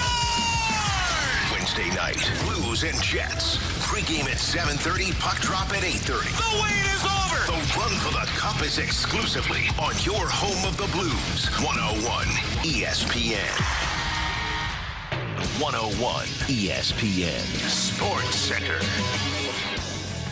Saggese sent down. Good afternoon. I'm Bradford Bruns, and this Sports Center update is brought to you by Saliga Heating and Cooling. The Cardinals and Reds slowly closing in on first pitch this afternoon, 5:40 in Cincinnati as STL begins its road trip anew. Yesterday, a loss for the Redbirds by the score of 7-1 against Milwaukee, so no series sweep and a couple of roster moves prior to today's opener. Thomas Saggese, yes, hitting well over 300, goes down to Memphis in his place. Jose Barrero has been called up, added to the 40-man roster, which means that Ryan Ludus has been designated for assignment. NHL action tonight, Tampa Bay and Florida to get underway in game number 4 of that series. Panthers currently leading 2-1. Colorado and Dallas also knotted at 2 games apiece. That puck will drop as well. And then Wednesday, of course, game 5, St. Louis and Winnipeg, only on 101 ESPN at 8:30. The Sports Center update has been brought to you by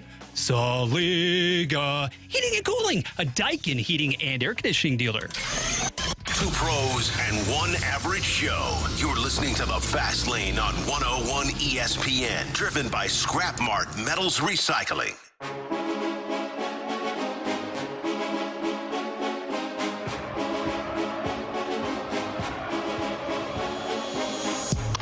On the ground, Arenado's got it, coming home, and in time. Swing, drive, hit high in the air to left. Nolan Arenado walks him off.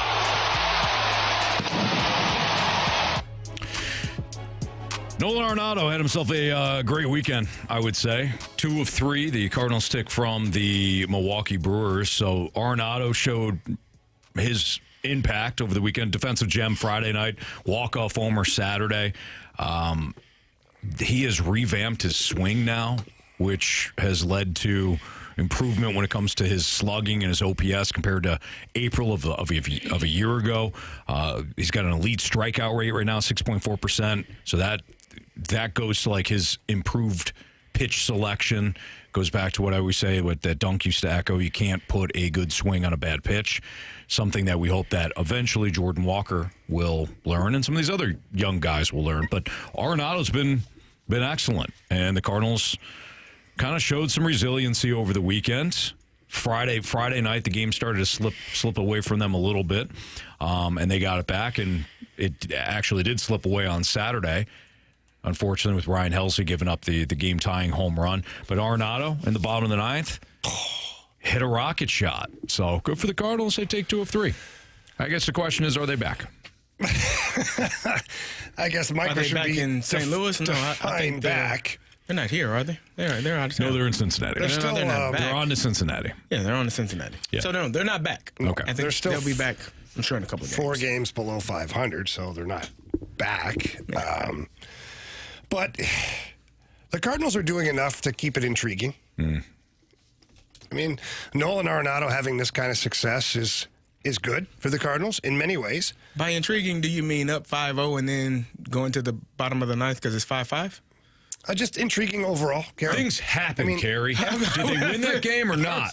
When he said intriguing, that's intriguing. Yeah, but things are intriguing. Different things are intriguing to different people.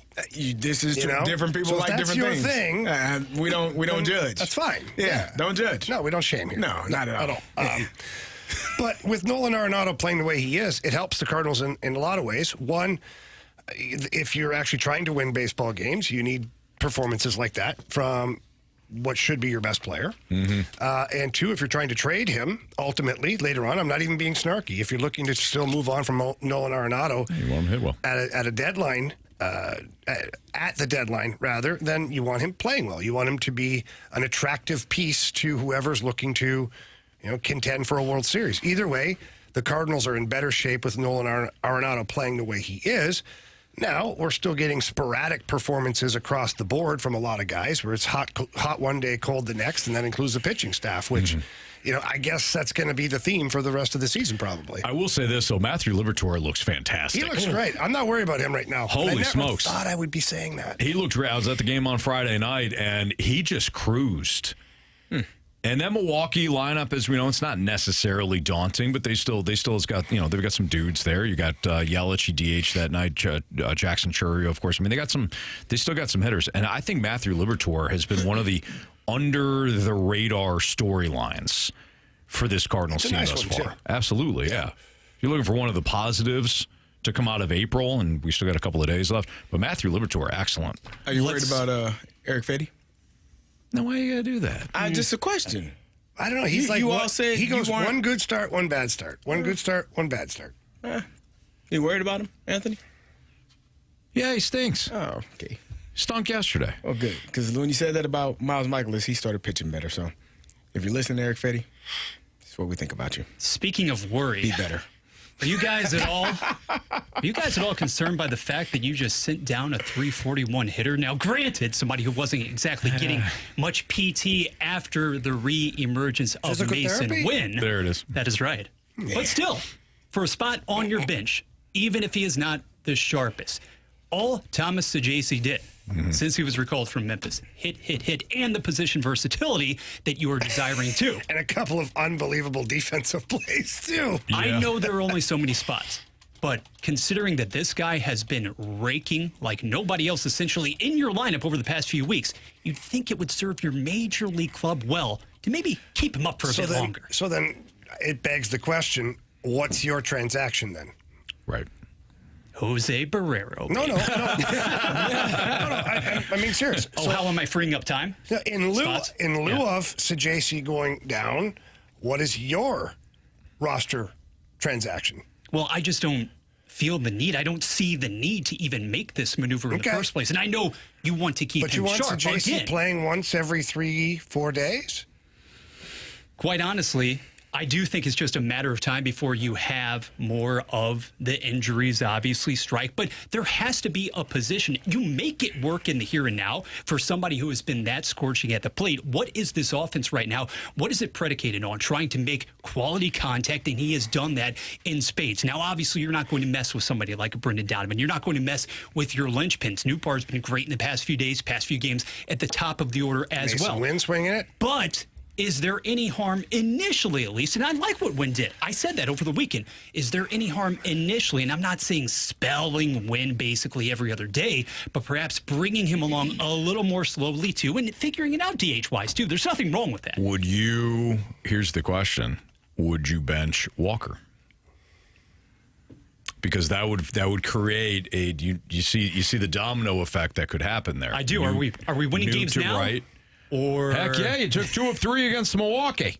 I don't think Walker gets benched. I think I don't either. Down to it's Burley and Gorman. Yeah, Burley and Gorman, but they're different players than Saggese. But if you're just going off of the bat, then you go based on if you go righty-lefty situation as they have done in the past, then he could stay here and play when you face a lefty or play when you feel like he has a favorable matchup versus a righty. I just don't understand what changed in the span of a week. Last week, Michael Ciani goes down because you still need the protection, allegedly, that a Thomas Saggese is affording to you.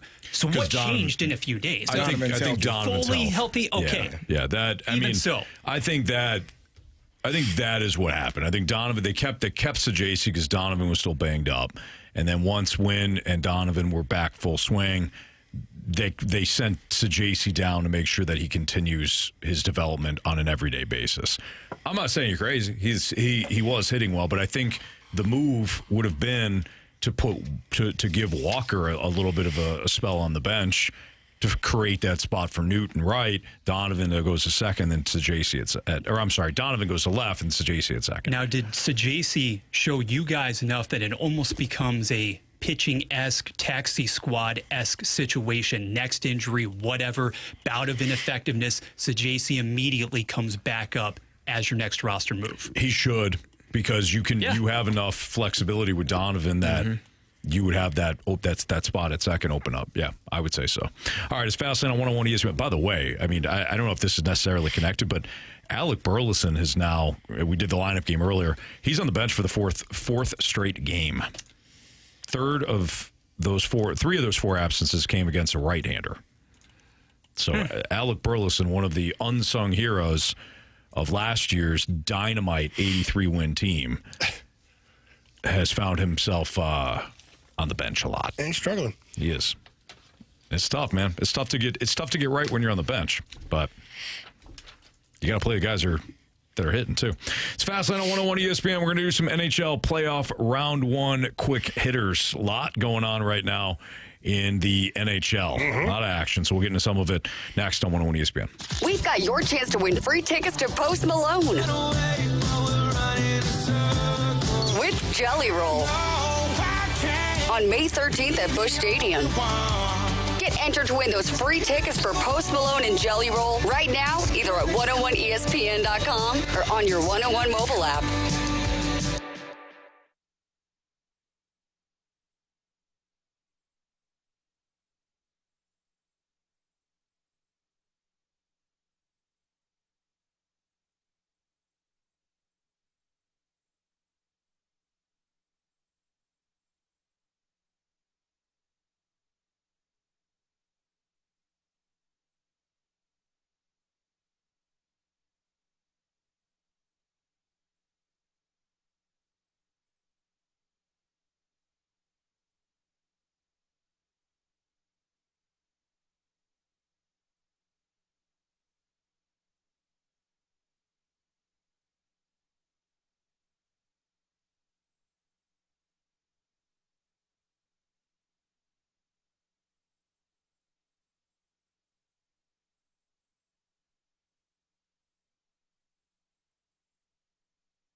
Strap yourself in. You're in the fast lane, driven by Scrap Mart Metals Recycling on 101 ESPN.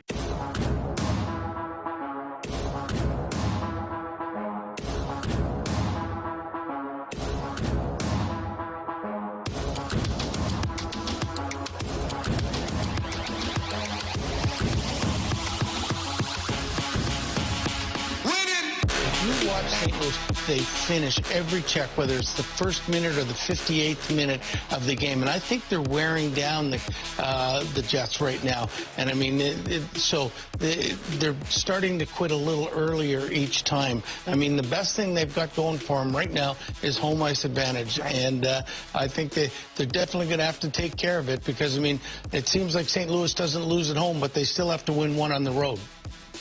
All right, that was Bruce Boudreau talking about how the Blues not only finish all their checks, they're wearing the Jets down. Imagine that. Something that Jamie failed to realize and mention after game one. No, he totally said that. The Blues are wearing down the Jets with their physicality. If that's the thing, you guys know this. You can have the skill set, you can have the better team and all that, but physicality is going to win over the course of a 7-game series. Yep. And this is the Sharks series all over again. The Sharks series, the theory, all that stuff, and this is why hockey. And I don't know if football pertains, Carey, because it's a one and done in the playoffs. I'm not saying there isn't hard hitting, because there is. There's vicious hits that happen every game in the NFL, but you're not playing the same team every other day with those vicious hits. Right. Whereas in the NHL, unlike baseball, basketball, some of the other sports, the team that has less skill can still pull off the victory because of how physical they play or what they're willing to do that the other team isn't willing to do. Sure. And right now the Blues are doing things that, not that the Jets aren't willing to do, because you see some of the pushback from them, but the Blues are initiating a lot. And they also have the skill and the talent to back it up, too, to where you're scoring a lot of goals. So it's, listen, it has been a theory in hockey for a long time. In a 7-game series, the team that can get the advantage physically will more often than not win that series. And there's a difference of being able to take a hit and play through it or administering a hit. It's a different feel, I can tell you. If I'm skating down the ice and I blow a guy up, it feels way better than if I get hit along the boards and hit the ice.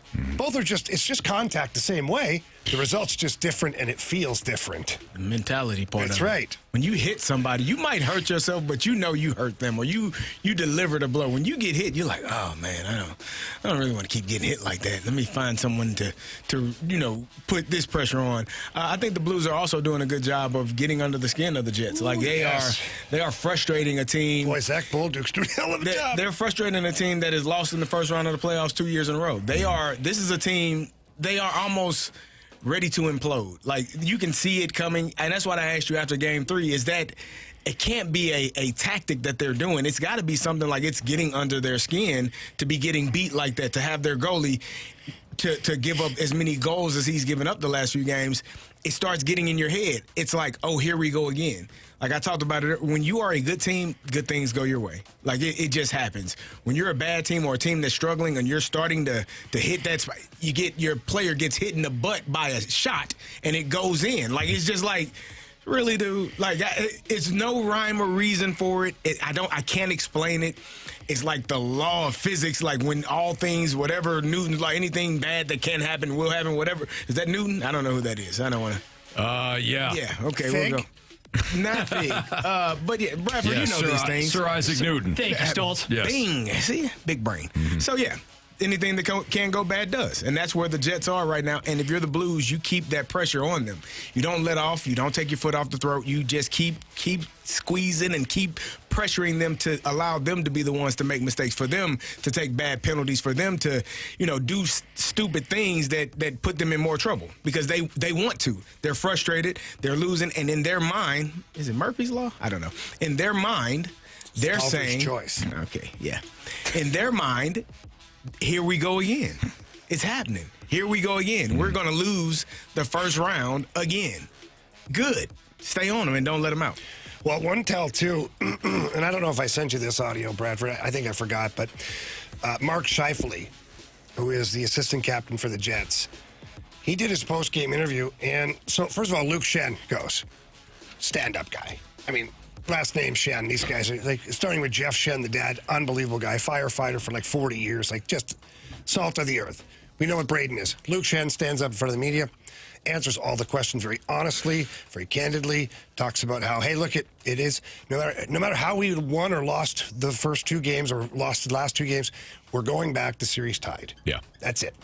So we have to forget about that. Now, Luke Shen is also a 2-time Stanley Cup champion, so he understands it. Now, fast forward. Mark Scheifele, who's supposed to be their star, hat on, pulled down, top of the eyes, head down, won't look at the reporters in the face, and he talks about how they've unraveled. Yeah. Not that they've he said we unraveled in the second period. Is that what you want to hear? Like, if I'm his teammate, I'm the coaching staff, and I go, that's my leader right now? Right. Head down, shoulders slumped, acting like, yeah, we unraveled, they got the best of it. Like, what? here's my reason why that's happening, though. Luke Shin hasn't been there for those years when they've been stinking it up. Shifley has. So but he's it's a tell. But to him, as I just said, here we go again. Like, I got to deal with this. I've done this the last 2 years. Why aren't we able to get over this hump? So for him, body language says everything. Luke Shin is like, no, we're good. Right. We're 2-2. We still got home ice advantage. Like, we still have the advantage. We got to win 2 more games at home. They got to win a game on our home ice. And Shifley is probably like, yeah, but Luke, you don't know how it goes around here, man. What happens in these parts, man? You've never seen this before. You don't get it. So, yeah, it's frustration. So, Tampa and Florida, we're going to do some NHL playoff round 1 quick hitters. Tampa and Florida, game 4 tonight. Florida leads the series 2-1. I don't think this series thus far has been surprising. The road team has actually been very successful. Florida went into Tampa and won 2, and Tampa rebounded. But I still think this is the Panthers series to lose. How about some nastiness going on in this series? Hagel in the first game runs over Barkov, who doesn't even have a puck. He gets suspended for 1 game. And then Matthew Tkachuk, I mean, God bless him. Jake Gensel has the puck, passes it 1, 2, 3, and Matthew Tkachuk pulls a U-turn in the neutral zone and drills him. Should have been standing there. Oh, man. Then it got heated. So, like, this is just starting. This series is just now heating up. Mm-hmm. The coaches are kind of having some friendly banter back and forth in the press conferences. It's not disappointing at all. Bradford, did you have thoughts on the Tampa-Florida matchup? Well, right now, considering that you have that 2-1 edge being enjoyed by Florida, I'm with you, Jamie, insofar as you expect that physicality and the style of play to just ratchet up that much more. I think, honestly, we're blessed when we can consider how many of these great first-round matchups that we have. And it's not just Tampa Bay, Florida, but when you think about also tonight, how about that twin pack? The Blues aren't playing, but you've got Colorado and Dallas. That one knotted at 2 games apiece. Yep. Do you have a real feel for that as far as what tonight may entail? Yeah, so here's what's weird about the Colorado-Dallas series for me. I'm sitting there watching it the other night, and I don't know if I said this on the air to you guys or not, but it just wasn't compelling. Like, the Gabriel Landeskog coming back. It's 2 overtimes. No, but hear me out. Yeah. Gabriel Landeskog coming back, that was amazing. Mm-hmm. Scores his first goal in 3 years. Like, all of that. The story is fantastic. But as I'm watching the series, like, you watch Ottawa-Toronto, you can tell it's playoffs. Florida, Tampa, you can tell it's playoffs. Blues, Winnipeg, obviously, you can tell it's playoffs. I'm watching this game. It's like, looks like game 62 on the schedule. Mm-hmm. Like, it's good hockey. They're playing very well. They're playing, but it's not nasty. It's not in the trenches. There's no, like... Do you think that's kind of Colorado? They're a little bit more finesse? Yeah, but then if that's the case, if you're the other team, like Jamie Benn, if you're Jamie Benn and the Dallas Stars, you got to drag this thing into the alley, man. Right. Make them do stuff they don't want to do. Which is more Dallas's style anyways. It has to be. They're not going to blow out opponents. They have to win that way. So it's just weird. I end up, like, turning the game off. Yeah. I was like, okay. I was sitting there with Ashley. I'm like, honey, if there's something you want to watch, like, I'm just not really into this game. And she's like, really? I'm like, yeah, there's really not much going on. She's like, okay. So I forget what we watched, put on something else, but I was like, okay. Yeah. So I don't know. It's good hockey, good players, but it's just, for me, there's no grab yet. There's no juice. There's no juice. Minnesota, Vegas, That's game 5 is tomorrow. I'm surprised by that one. I thought Vegas would be up 3-1 in the series by this point at the start of it. But Minnesota's hung in. They've played very well. Yeah. So it's 2-2 tomorrow night is game 5. We'll see where it goes from here. Mm-hmm. I think Vegas now is going to impose their will a little bit. I think Vegas was also surprised at how well Minnesota was playing. Oh, look at you. Minnesota. Yeah, pretty playing much. hard and whatnot. Well, and their simple play, too, like in the defensive zone. So Minnesota's just stacking the house with players. Just saying. That's what Mike Yeo did and beat the Blues in that series. Remember, many years ago in the playoff series, Mike Yeo got us once because he just stacked the house. That was it. It's an interesting tactic. It's usually the less talented team that does that. Mm-hmm. But Vegas also has some big bodies, and they're finding ways to get guys into those areas now. So we'll see. Should be fun. And then Edmonton and the Kings, no surprise here. Well, it's now 2-2. This is wild. So Jim Hill here, the coach, following the game last night, he's getting salty because they were up 2-0. Everything was all Kings are going to beat the Oilers, all this stuff. The Oilers go to their backup goalie. He wins 2 games. But in the third period, the Kings collapse a little bit, a couple of games in a row. And the one reporter asks Jim Hiller, what is it about your third period? And he's like, what? That's your question? He's like, no comment. Next question. And he's like, what? Well, no, your third period's like, it's been a couple of... He's like, yeah, I know. We missed the open net by like inches, and the puck almost gets out. But no, you want the story of third period collapses. That's what you want, right? I was like, oh, what the hell is wrong with this guy? He's like spiraling. Mm-hmm. That's the head coach. Yep. Can't have that, man. Yep. Calm, cool. You talk about singing songs in Winnipeg when the that's all you need game to is do. coming to a close. That's my coach. That's funny as hell, too. I love that. All right, we got the Gauntlet coming up next here in the Fast Lane on 101 ESPN.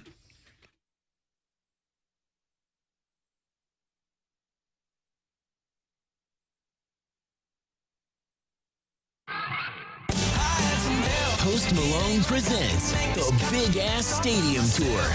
9-time Diamond certified and 16-time Grammy Award nominated phenomenon, Post Malone. His biggest headline tour, live at Busch Stadium May 13th.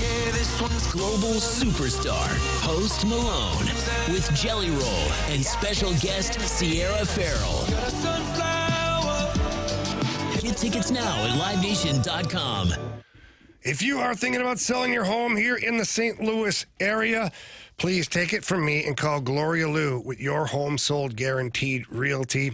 She has been in the business for over 20 years, and the number one thing is that she completely understands the marketplace here in St. Louis, and just the different areas have different prices for homes. And you don't want to sit there pricing your home out of your area so that nobody comes by to look at your home and then it's sitting there forever. And you also don't want to price it so low that you leave table or money on the table that you could have had. That's why Gloria Liu is invaluable when it comes time to list your home. She understands all of those things.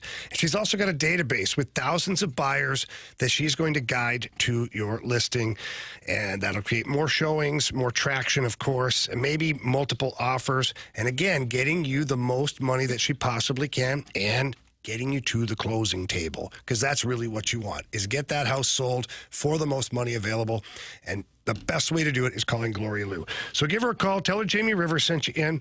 Her number's 314-325-6888. That's 314-325-6888. Or you can always visit GloriaHasTheBuyers.com.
Tune in this Friday from 11 to 2 as BK and Ferrario broadcast live from the E&B Granite Studios at the Centene Community Ice Center. E&B Granite, Bernie Federko's only choice for granite countertops, cabinets, and flooring. You're You're in the fast lane on 101 ESPN. Driven by Scrap Mart Metals Recycling.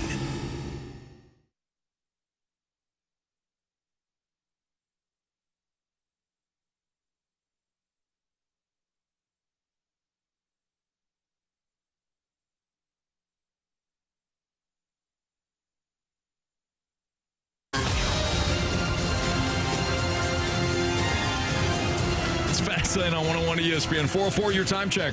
Brought to you by Clarkson Jewelers, an officially licensed Rolex jeweler. Time for the Gauntlet. We got Bradford Bruns, Carey Davis, Jamie Rivers, and Anthony Stalter, and we've got Santa Mike on the line. What's up, Santa Mike? What? How you guys doing today? We're doing great, Santa Mike. Would you like to take on me, Jamie, Carey, or Bradford, who's... Well, I guess Bradford can't do it because Bradford wrote the questions. Don't choose Bradford. So, Mike, would you like to take on Carey, Jamie, or me? I'm going to say it's an old Hazelwood alumni football player from 52 years ago. I'm going to take on Coach Carey. Carey Davis. Good luck, Santa Mike. Thank you, sir. You as well. Thank you. All right, Carey's going to head into the cone of silence right now. Santa Mike, go ahead and tell Bradford Bruns to spin that wheel. Bradford, spin that wheel. Anthony, one good thing is that Marshy's not here today. Yeah, because Santa Mike's a nice guy. Santa Mike sounds like a really nice guy. Yep. And Marshy would rip his soul out. Complete out of his body with no mercy. Hey. Next time I'm at an event, I'm going to come over and introduce myself to you guys. You should, yeah, absolutely. That's really what I do in the wintertime. We love, yeah, right. I get it. We love hearing from the peeps. All right, so Mike, what category were you hoping for? I want the one that I can answer more questions correctly than Carey. It's a good one. So I'm kind of open for anything. Could be tough. Bradford. Make it old stuff, though, because I'm old. Okay, fair enough. We shall see. I think we're poised for a very fitting showdown on the gridiron after the NFL draft. Let's do it. Football. All right, so you got football, Mike. All righty. It's football versus Carey Davis. Why would you want it any other way? You're going to get 4 football-related questions. Each question were 2 points, unless you ask for the options. Thank you, Bradford. Unless you ask for the options. If you ask for the options, those questions become worth 1 point. Are you ready? Absolutely. You bet. Who was the first non-quarterback taken in the 2024 NFL draft? So this was not this past draft, but last year's draft. Who was the first non-quarterback taken in the 2024 NFL draft? Okay, I'm going to start off with the options. Malik Neighbors, Marvin Harrison Jr., or Joe Alt? I've got to go Marvin Harrison Jr. Final answer? I think I'm wrong. But final answer. All right, let's go question 2. Josh Allen won MVP last year, but who came in second in MVP voting? Second in MVP. I know it wasn't Patrick Mahomes.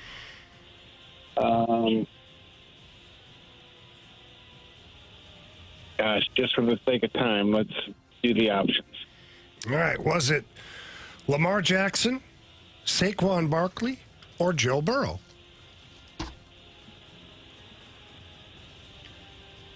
My senses tell me Lamar Jackson, but I'm going to go with Saquon Barkley. Final answer? Final answer. All right, thank you. Yeah. Mike, question number 3. Can you tell us the coach who holds the record for most victories in NFL history? I'm going to have to go with Coach Lombardi. Final answer? Final answer. And finally, Mike, most people remember Don Shula from his years in Miami, but what team did he head coach before the Dolphins? Ooh.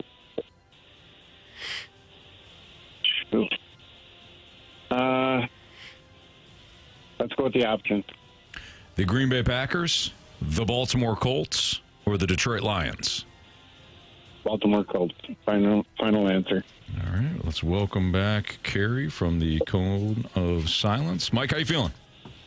Not very well. Not very well. Okay, bye. Sorry about that, Mike.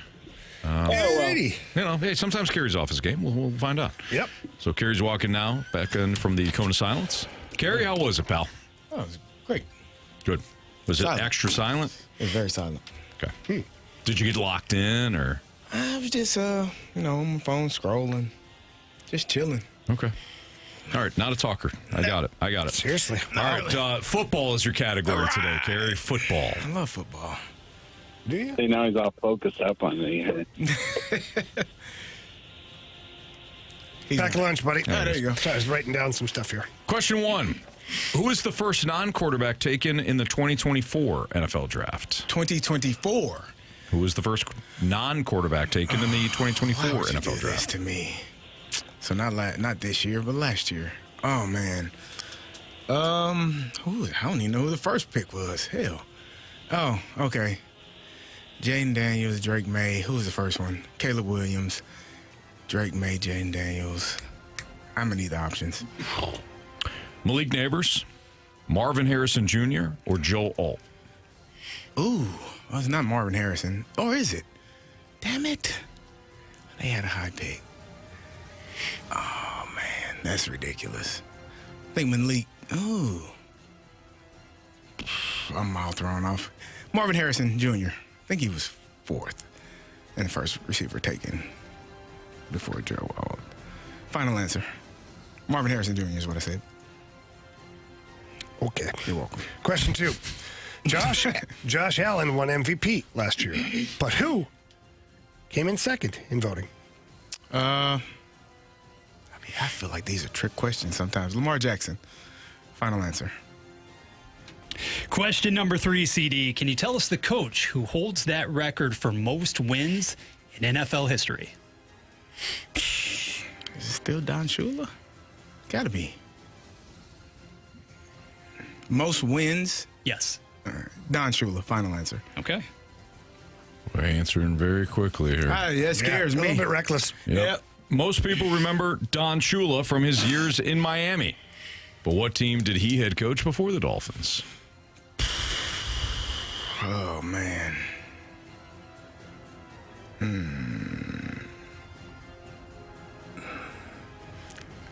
feel like it's the Colts, but I feel like I need the options. Green Bay Packers? No. Baltimore Colts? Detroit Lions? Oh, no, not the Lions. Colts. Final answer. All right. Let's go over these. Mike versus Reckless Carey. I don't like here in doing the fast lane. Quick carry. That's what they called you in college, wasn't it? A little bit. Quick carry. Because you were fast. Yep. Yeah, he's really quick. Quick to the hole. Moving the feet. Heard that. Yep. Most people remember Don Shula from his years in Miami. But what team did he head coach before the Dolphins? Mike, you said the Baltimore Colts. Carey, you said the Baltimore Colts. Correct answer is... Well, you both got it right. Baltimore Colts. But you both took the options. 1-1 tie. Yes. Between Mike and Carey. Let's go to question 1. Who was the first non-quarterback taken in the 2024 NFL Draft? CD, you said Marvin Harrison Jr. Mike, you said Marvin Harrison Jr. Correct answer is... Man who's soon going to be benefiting from a little Malachi Starks action, Lamar Jackson. Nice job. No. No. First question. First question, please. Yep. That would be the wideout position, Marvin Harrison That's Jr. right, Marvin Harrison Jr. Nice job. Totally redeemed yourself. Go down the list. 2-2. 2-2. You gotta listen, Bradford. You learned that all yourself, huh, Jamie? Yep. Last week? Hands are in 2 places. Almost every day, actually. Josh Allen won MVP last year, but who came in second in MVP voting? Mike went with Saquon Barkley. Carey went with Lamar Jackson. Bradford! Lamar Jackson. Lamar Jackson is the correct answer. So Carey's up by 2. Enthusiasm that time. No. So, Carey's up by 2. Comes down to this. Which coach holds the record for most wins in NFL history? Mike, without the options, said Vince Lombardi.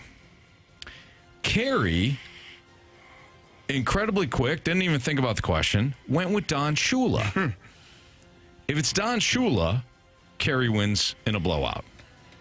But if it's Vince Lombardi, we're going to head to a walk-off here. Oh, quickie Carey. Mike. You have chosen poorly. You lose. Not today. It was totally Don Shula. Carey wins 6-2 over Santa Mike. I kind of figured out that when the next question was about Don Shula, that my answer with Lombardi was wrong. Yeah, unfortunately it was. But, Mike, it was a pleasure. Thanks for joining us, and thanks for listening. Me, guys. Indeed. Go Hawks. Have an awesome day, and go Blues. Go Hawks. Absolutely. Yes. Go Blues. All right, Mike, thank you. See ya. Nice job, Carey. Thank you. That's a resounding win. 2, 4, 5, 6. Yeah, 6-2. Got all of them right. You got all of them right. You did really Didn't good. need the options on 2. I couldn't figure out the 2024 NFL draft one. It was last year's draft. I know, but I couldn't remember. I knew the quarterbacks that were taken. I wouldn't have been able to get that off the top of my head. I think he was 4th. He was 4th. Yeah. After Williams. It was Caleb Williams, Jaden Daniels, Drake May, Marvin Harrison. And then I believe Joe Alt was 5th. I think Joe Alt was 5th or 6th. He was the first non-quarterback taken. Yeah, I knew that. I figured that out once I heard the names. Nice job. Thank you. It's Fastlane on 101 ESPN. How bad is Tyler Tucker's injury? Plus, we've got some Blues-related mic drops, too, that we'll get to. You get to sound off via the Scott Lee Heating Company mic drop feature. That's next on 101 ESPN. Up-to-date info and breaking sports news first. All on the 101 ESPN app, in your App Store or Google Play. The legendary Fast Eddie of Fast Eddie's Bon Air and Cardinals.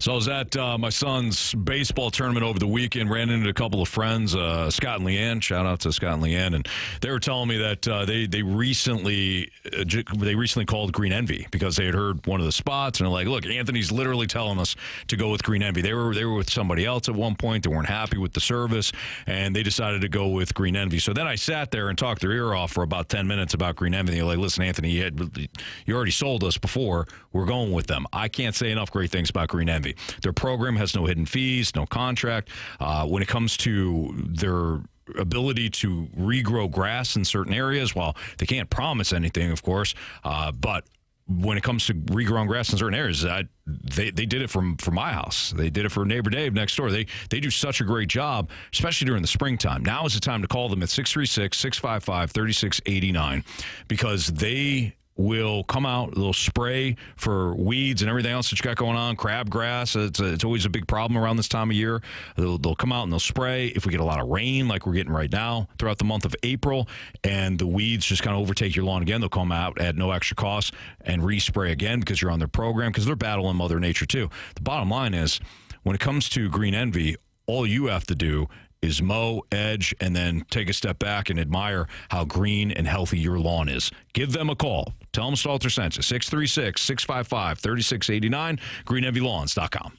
Rhino Shield is engineered to outlast paint by a lot, backed with our 25-year transferable warranty. Paint a house, shield a home. We do brick, block, stucco, asbestos, steel, aluminum, cedar, and more. We are the only coating company selected by Disney, This Old House, and 3 times on HGTV's Curb Appeal, where all 3 episodes concentrate on unpainted brick. If you maintain or own a business with a tired-looking building, you owe it to yourself to look at Rhino Shield and our beautifully durable color schemes. Evaluations are free. We're making buildings pop and be noticed again, from Champaign Spain to the Lake of the Ozarks. Exceeding expectations every day with our products, people, and performance. Now is the time to call 877-25-RHINO, 877-25-RHINO, or go to 877-25rhino.com and see how honest and transparent we really are. Tell them, ladies. Don't hate, don't Rhino, go Rhino Shield. Never paint your house again. Rhino Shield. Blue Note Roofing is a BBB.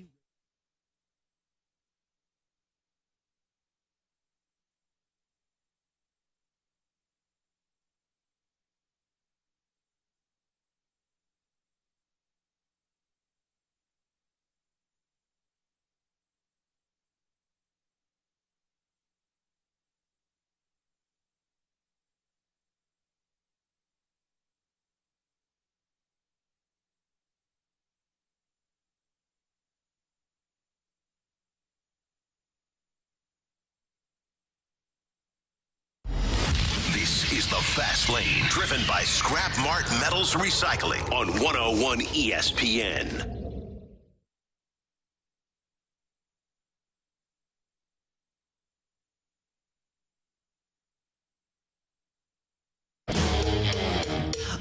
Yeah, I don't have an update. We'll have more tomorrow. His goal, was huge, for us getting the lead and being able to play with the lead. I thought he was really aggressive tonight. I thought that was his best game of the 3 games, and I thought he was physical. And then his ability, I've said it many times, but he's a really good offensive defenseman, and it shows with how he gets shots off. They don't get blocked. It's because he puts himself in a shot-ready mindset. That was Jim Montgomery, head coach of your St. Louis Blues, talking about Tyler Tucker. Well, Tyler Tucker also just suffered an injury, so don't know if we'll see him moving forward here. Hopefully it's not a serious injury, but when it comes to losing Tyler Tucker, I mean, Jamie, it's a big deal because obviously Jim Montgomery decided to go with Tucker to generate more speed, more offense, and that's what he got out of Tucker in Game 4. So I don't want to say it's not a big deal that they lost Tucker, but they got a pretty good guy that's going to re-enter the lineup here with a lot of experience. Listen, it's always a big deal when you lose a player who's playing well, bottom line. And Tyler Tucker was physical, commanding the net front, and shooting a lot of pucks. And he gets them through to the net. And, nothing more important than the game-winning goal yesterday with a one-timer that beat Connor Hellebuck. Weird injury. He goes into the boards, and then his skate is planted in the ice, and it doesn't release, and so he kind of crumples over, and you can't tell if it's an ankle or a knee, but he's definitely favoring the right leg in some capacity. I'm not a doctor. Yeah. But I do play one on TV sometimes. You played something else in a movie. I was in the prison. You were a convict. You played doctor in prison? No. No, that's not what you said? Jamie. That's not what he said. I see what you're doing there. To me, it looked like an ankle. What's wrong with you? He said it. I didn't say that. He didn't say that. I did not say you that. played a doctor and that you were in prison. Now he's got their jump to conclusion mat out. Yeah. He liked that, dude. He jumped to conclusion, man. He loves it. He's going to buy one. Practicing at home. It looked like an ankle sprain. Looked like he got his ankle caught up under him. Couldn't release his foot out as he needed to, and his body weight kind of fell back on it. Yeah. I don't know how long he's going to be out, but it looked to me like an ankle. Yeah. I know hockey doesn't give real definitive answers. No, lower they'll say body, he has an injury. Lower body. He's hurt. He's hurt. For how long? I don't know. You decide. Yeah. We really won't know for sure. Hopefully it's not bad for Tyler Tucker because you don't want to see that happen to anybody. But to your point, Anthony, the flip side of that is that your safety valve on this one is a guy that's played over 1,500 NHL games. No big deal. Ryan Suter. So you'll lose a little bit from Tucker to Suter as far as like that shot first mentality. Although maybe you'll see Suter now shoot the puck more because he knows that's what the coach wants. Like, he's not a fool. He hasn't played that long in this league for nothing. Yeah. And I think you'll see a guy that maybe has a little bit of a chip on his shoulder. Ryan Suter, a great team guy, great leader, but no one's ever happy when you get taken out of the lineup. So you maybe probably get his best hockey. You're going to get some nastiness out of him, too. He's not as visible as Tucker when it comes to nastiness, but if you pay attention to the game and you watch behind the play and stuff like that, there's an awful lot of guys that hit the ice, and you're like, what happened to that guy? And it's Shedeur who's doing his dirty work behind the scenes, and the referees just let him do it. So that's the situation you're in, and hopefully Jim Montgomery next game, or game 6, has a tough decision to make because Tucker's feeling better, but who knows? Is there any downgrade in terms of skating? Is Tucker a better skater? I know you talk about the importance of that, especially being a demon. Is he lacking in that area compared to Tucker? Yeah, probably a little bit. Okay. I mean, and it definitely has something to do with the fact that he's 40. Okay. He's older. But what he lacks in speed, he makes up for in experience, and the moment won't be too big for him. So these 2 important games right now for the Blues to close out the series aren't going to be something that Ryan Suter's uncomfortable being a part of. Sure. He's been there, done that for a long time. So it stinks anytime you lose a player to injury, especially one that was playing as well as Tyler Tucker was. But at least in this case, the Blues have a reliable replacement in Ryan Suter. Yeah. So you feel a little bit better. Absolutely. A couple of you left us, Scott Lee Heating Company, Mike Chops, via the Dobbs Tire and Auto Center's 101 ESPN mobile app about the Blues. Let's hear from Jason.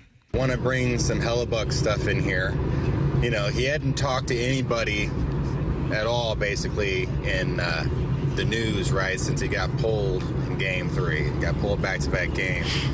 Well, then I thought I heard BK and Alex say today, he finally came out and talked to the media, or they sent something out. He didn't, say something, but he was just like, it's not going good, but I'm one of the best goalies, and I watch a lot of video. I watch more video than any goalie ever because I'm a goalie, and I'm going to be better. Dude shot himself in the foot. I mean, we've watched him, can't even keep his glove hand high. That's where he's getting screwed. I know nothing about hockey. I've never played it. Hey, sucks. Oh, man. Have we seen any Connor Hellebuck quotes yet? We have audio of some, I believe.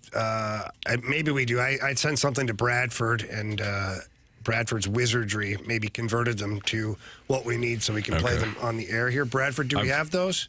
I can read a couple here too while Bradford's doing his thing. You don't love giving up that many goals, but we're 2-2 in the series. Hellebuck said on Monday, that's all that matters, winning the next one. Am I going to be better? I am going to be better. I've studied goaltending extremely hard. I've probably studied the most out of anyone in this world, so I know what to do and how to get to my best game. That's what I'm looking forward to do. I get two days here. Time to bring it in Game 5. How do you know you study more than anyone in the world? That's a tough statement. Well, not only does he stink in the playoffs as a goaltender, he's also a liar. That's definitely a lie. How do you know? But you don't know. No, so you don't say. Right? If you don't, be some guy I studied the Finland most in the world that studies more than you. Probably somewhere. He might not even be in the NHL. That's right. But he studies. What's he studying? We don't know. Who knows? Doesn't matter. He might not know what he's looking at, but he's watching. He's watching over and over and over again. If you're studying something, do you have to know what you're looking at, or can you just watch something a lot? No, you could, because studying is also like you're trying to learn. I think you have to have some idea. You have to learn something from it. Yeah, you have to have some idea of what you're looking at. Because I could watch some things and watch it for hours if I don't know what the hell I'm looking at. I guess I could let my kids watch a whole bunch of hockey film. They'll log in the time. I don't know if they know what the hell they're looking at. Exactly. I've definitely watched a lot of film and learned a lot of things. Exactly. I've had coaches watch film and don't know. That's different. I learned something from it. That's a study. I was dedicated to watching it over and over until I got it right. Yeah, you're right. That's called studying. Good job. Connor Hellebuck also pointed out you don't win 47 games and then come in the playoffs and switch everything up. Let's hear from him, though. I've given up that many goals, but we're 2-2 in the series.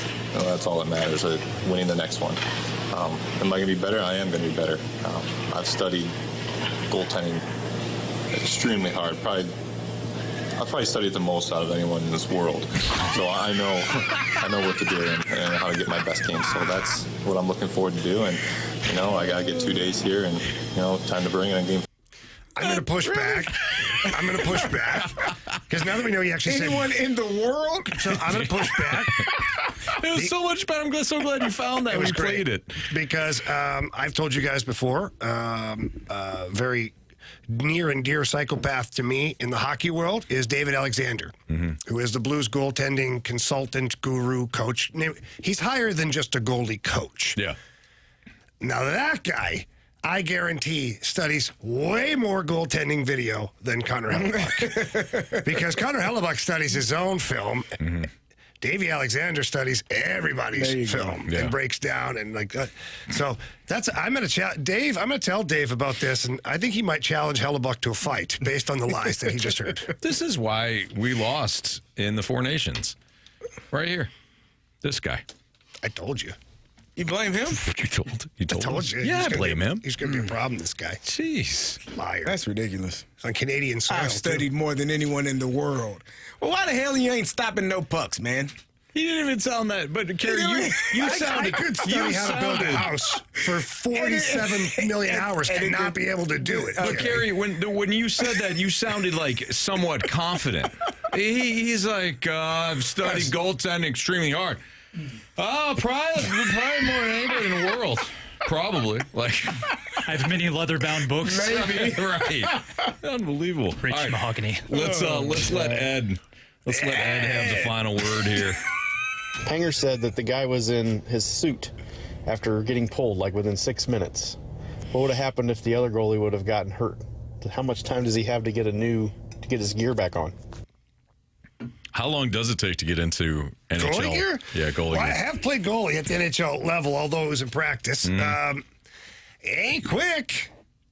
What are we talking, like 3 minutes, 4 minutes? Oh, no. It got to be longer 10 than that. minutes for sure, even if you're good at it. Like, it's got to take some time. It takes me more than 3 minutes to put a football uniform on. As a player, I could probably be completely ready in 5 to 7 minutes. But that's not put pads and all that stuff and shoulder gear and that's all that. Going out to practice. Yeah. I'm talking about practice. Well, the gear goes on the same way for the game. Yeah, too, but mentally, this guy here. Mentally, like I've rushed and got dressed for practice, shoes untied, cleats barely hanging on, like getting out there, straps. I'm not all the way strapped up, but I get out there. For me, it would take 5 to 7 minutes because I don't really care. I throw the gear on. I barely tie my skates. I'm not a fanatic when it comes to that, like a psychopath when it comes to my gear. So for some guys, though, where the tape has to be perfectly across and this. That's what I said. For a game, for me, it takes a little longer than practice. I don't know. I don't know how the hell he's going to get that stuff It would have back been on. a very big inconvenience for I wish he would have had the game. Yeah. All right, let's get into the Sports Six-Pack next. Part 1 of the Sports Six-Pack, 314-399-9646 is the Air Comfort Service text line. So if you got any Sports Six-Pack questions, send it in next on 101 ESPN. Presented by Michelob Ultra on May 29th and 30th at Oak Valley Golf Course and Resort. Get your foursome together for a full day out on the course with TMA, including complimentary breakfast from Donut Drive-In, lunch from Lee's Famous Recipe Chicken, all your Michelob Ultra, the 100 West Dental closest to the pin competition, a long drive contest courtesy of Pondoff's Anonymous Recovery Podcast, and an after party with food from Texas Roadhouse on Thursday and Super Smokers Barbecue on Friday. Registration is now open with a portion of proceeds benefiting the St. Louis Hero Network in honor of Brian McKenna. Find all the Dotem info now at 101ESPN.com. Refreshed by Michelob Ultra, superior light beer. If you're driving around in your vehicle right now and you're looking for some changes, maybe you don't want to buy a new vehicle, but you want to change the look of your current vehicle, well, please visit my friends over at Pure Performance. They are your one-stop shop when it comes to all aftermarket modifications.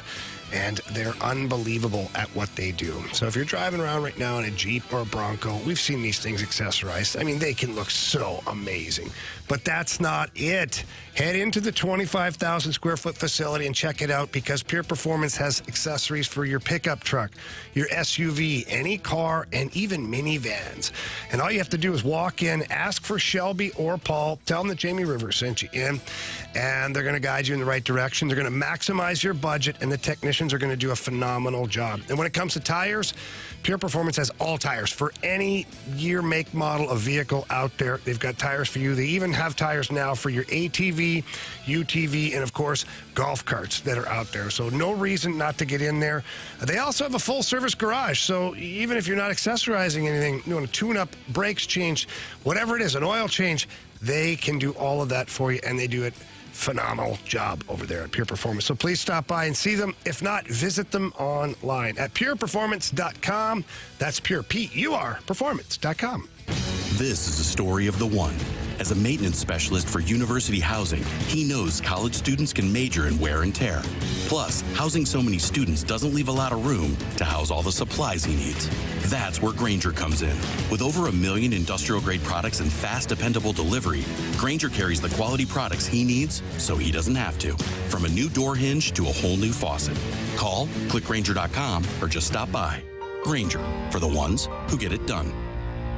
Find what you love, love what you find. A Total Wine and More. There's so much waiting for you. Spirits and beer, thousands of wines. Guides in the know and prices so low, it just might blow your mind.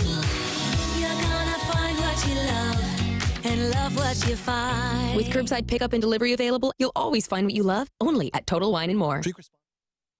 You might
part of the show. Text the Air Comfort Service Heating, Cooling, and Insulation text line at 314-399-9646 on 101 ESPN.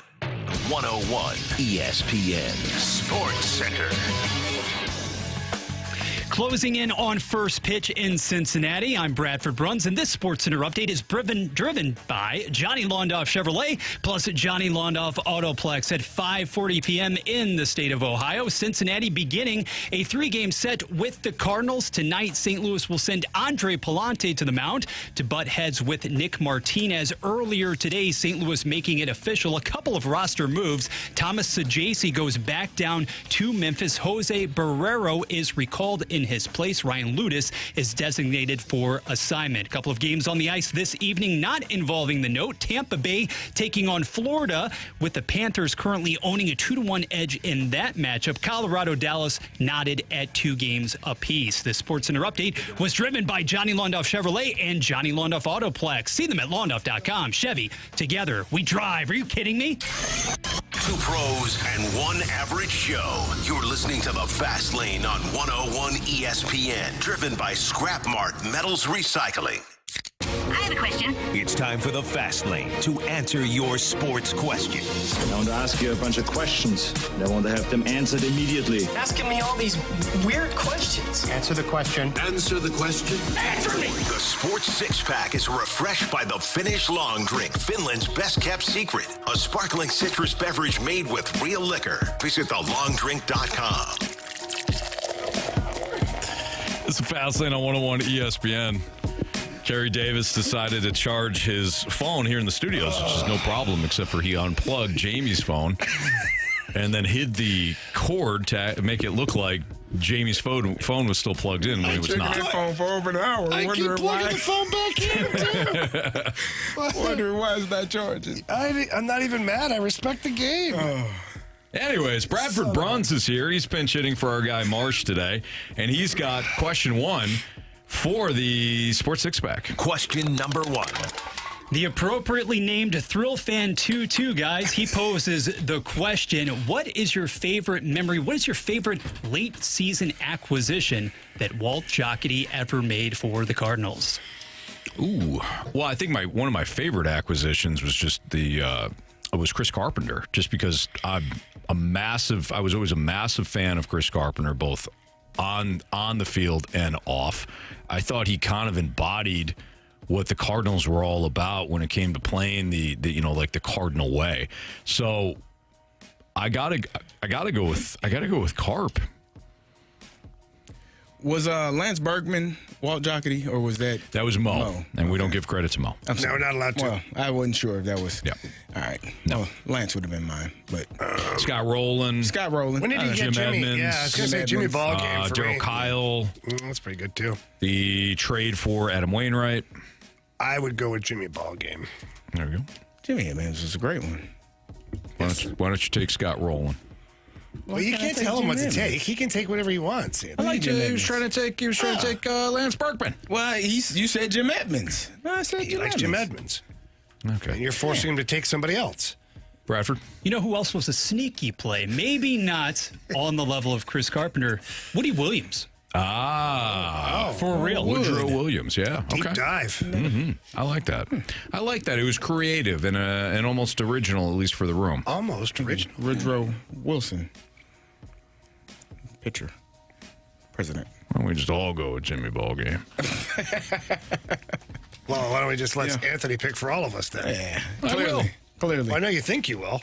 Oh, he definitely thinks that. I totally thinks that, by the way. Yeah. Wry smile. Look, we're a team, guys. Okay? Are we? Can't spell team without M&E. Yeah. Question number 2. I would have coached that. Did you? But that went over well. Man, when I was 12 years basketball? old. Yeah. I was 12 years old. Nice move. Listen, I sat on the bench. We were in AAU basketball in Kentucky. I think I remember this story. Memphis, Tennessee, one or the other. And I sat on the bench the entire game, and we lost. And I went to the locker room and kicked the locker room door open. Boom! I was mad as hell. I'm 12. He's like, there is no I in team. I said, yeah, but it's a me, though. Twist those letters around. It's a me. He was like, Okay. I played the next game. How'd you do? I did all right. We won. Hey, sit me on the damn bench in Memphis, Tennessee. I could have stayed at home for this. The hell we doing? 12. I meant it, too. I love you, Coach Pee Wee. That was my guy. Doesn't sound like it. Coach Pee Wee was my guy, man. Yeah. All right. Okay. Sorry. Okay. Learned something about Question Carey. number 2.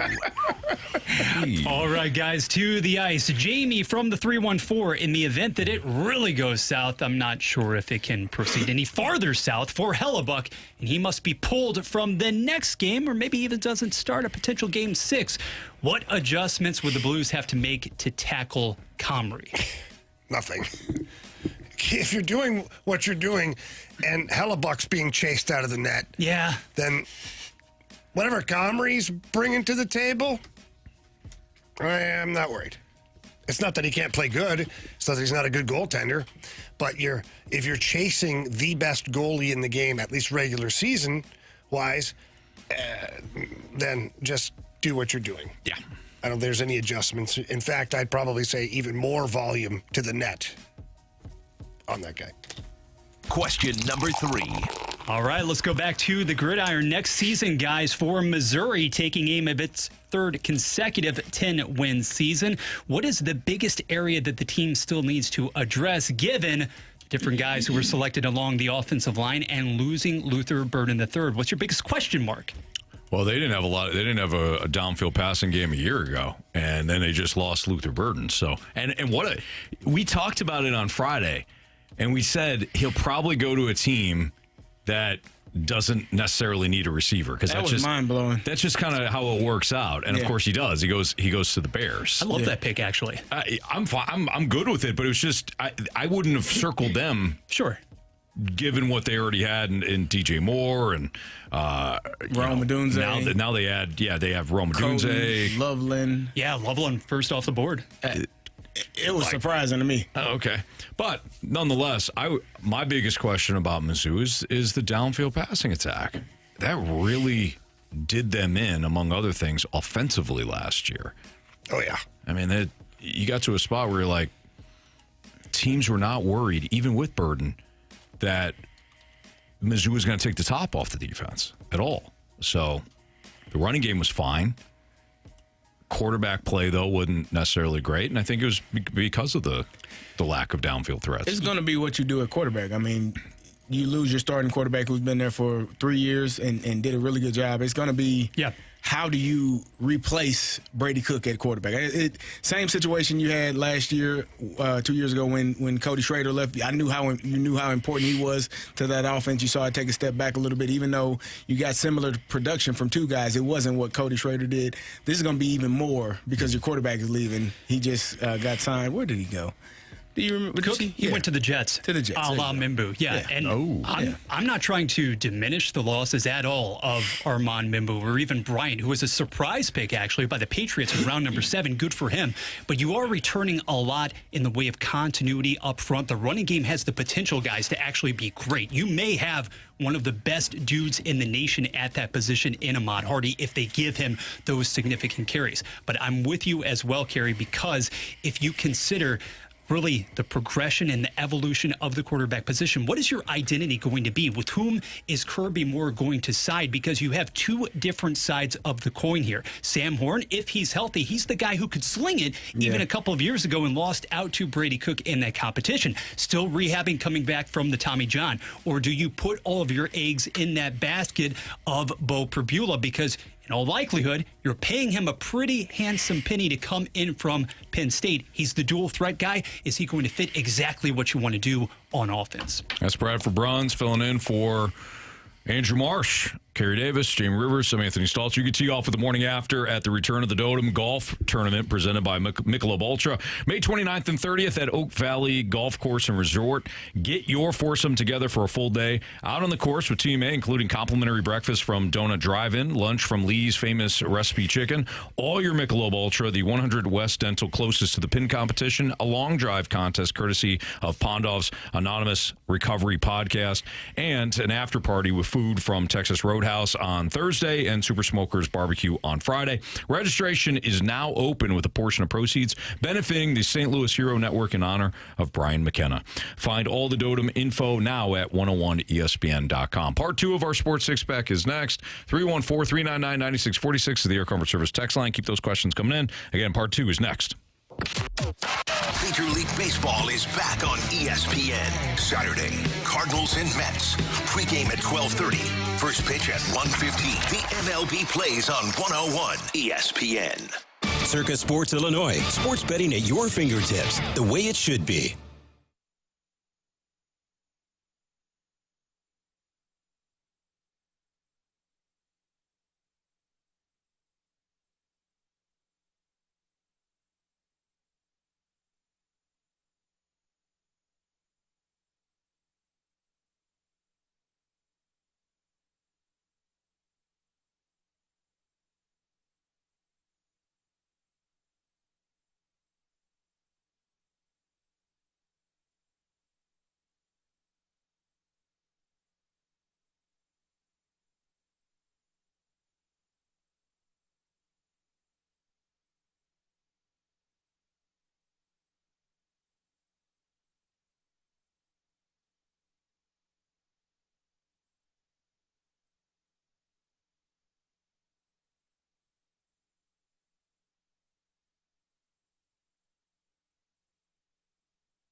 Strap yourself in. You're in the fast lane, driven by Scrap Mart Metals Recycling on 101 ESPN.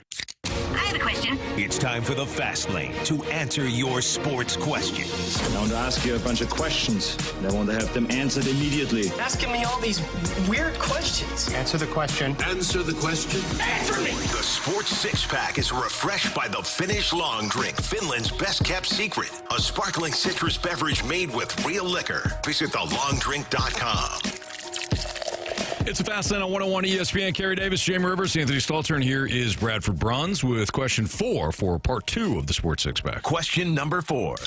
Gentlemen, I think this guy may have written one of those Gauntlet categories last week. UFL-centric. How about that? Will the Birmingham Stallions ultimately claim a third straight championship, or do you actually see the Battlehawks making a little bit of a run down the stretch? May have been a good start over the weekend in what was, if I'm not mistaken, the highest scoring UFL game of the season.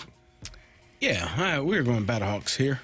They're figuring things out. Had the injury to Manny Wilkins last week, and got things back on track this week. We're able to pick up a W. That's a good sign when you can have a full week of practice and get the first team reps to Max Dugan and then do that. I thought the Battlehawks looked like one of the best teams in the league the first 2 weeks, but the unfortunate reality is I think that some of that was due to the opponent. Now, Carey, you and I disagree on that, but I think that they got back on track against a Panthers team that was 3-1 entering play over the weekend. So good on them. Maybe not good for Puka Nakua's brother. Oh, yeah, you probably shouldn't slap somebody. No. I don't know what took place. Actually, let me rephrase that. Sometimes you actually should slap people. But only when they deserve it, right, Carey? Yep. And every now and then, sometimes, man. You can't touch our Battlehawks fans. No. You just can't do that. I don't know what he said. Not even if he deserved it. We can't let that happen, Carey. That's our home turf. Some of the stuff, maybe. But I can't imagine that our Battlehawk fan would ever say something vicious, cruel, or harsh. Don't know what was said, but it was compelling enough for Puka Nakua's brother to slap him. Yeah, he slapped the hell out of him, too. Yeah, he did. I think Nakua not great. No. May have said, "What did the 5 fingers say to the face?" He may have. Yeah. But go Battlehawks. Yeah, definitely. Question number 5.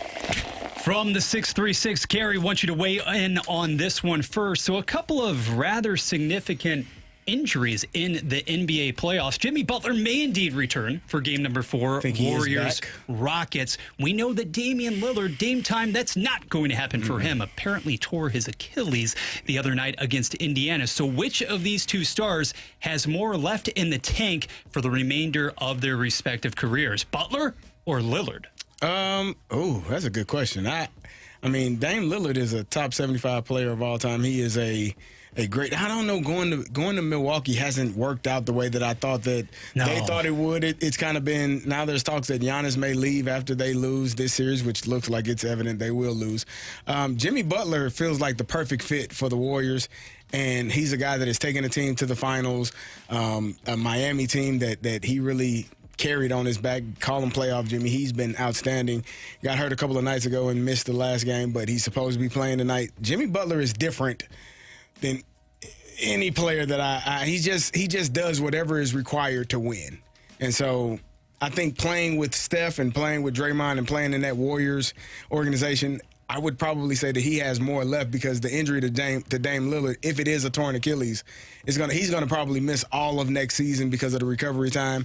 And so you're looking at 26, 27 before he's back up and running, which that could be a little bit of a detriment to his career. And honestly, for Butler too, being given that extension, the likes of which obviously he was seeking from Miami all along, you can really help Steph there, maybe extend the longevity, the prime a little more too. Whereas with Milwaukee, Doc Rivers coached teams ever since that one special season in Boston. It might not be just Doc Rivers. It might just be Milwaukee. I said they fired their coach, Adrian Griffin, after he was 30 wins, 30-13 or something like that. Yeah, got to be better. Could have been. I don't know how much better you want to 31-9. Yeah, maybe. I don't know if that math is the same. Budenholzer's not doing so hot though himself these days. He won a championship though. He did at that time. Yes. Yeah. It's Milwaukee. Okay. Yeah. Question number 6. He's not done great there either. No, L.A. The Clip Show? Nope, not great. Although whoever wins. Well, the Clippers are actually, they got their own arena Anthony, they are rocking Got a and great rolling. owner.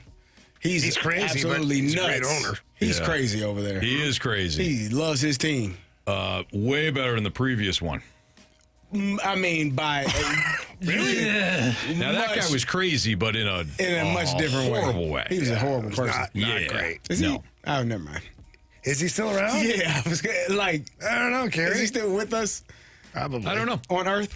I haven't thought about him much. I haven't either. Until right now. Yeah. Somebody check on old Donald Sterling. Or not.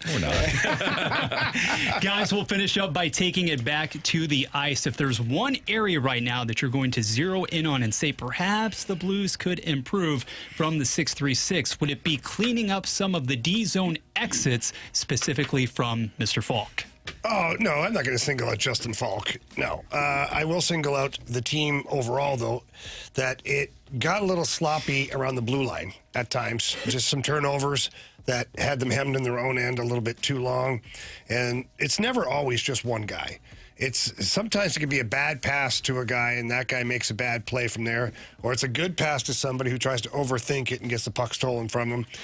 The turnovers you have to limit for sure. I've always said that I'd rather chase the puck down in the neutral zone than play in my own end for another 30 seconds. I think the Blues have to get back to that mindset and stay out of the penalty box, man. That's the one I'd really want to clean up. This Jets power play was number one in the regular season. They haven't had a great power play in the postseason, but at some point they're going to find the rhythm, and it looks like Gabe Vilardi's coming back for them for Game 5 in Winnipeg. He was a huge part of that number one power play.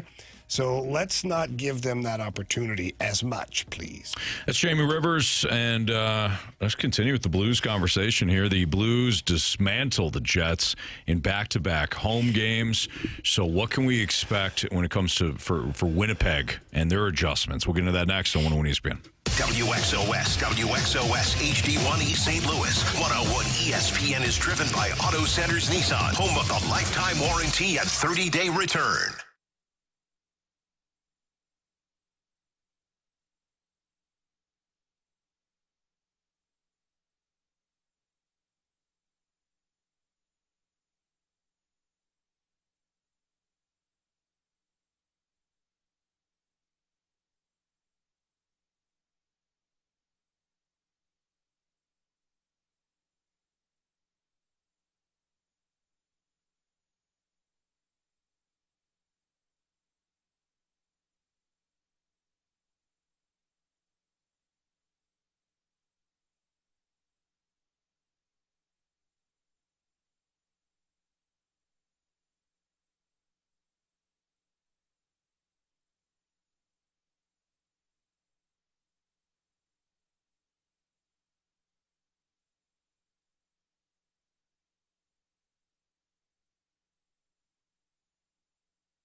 You're in the fast lane on 101 ESPN. Driven by Scrap Mart Metals Recycling.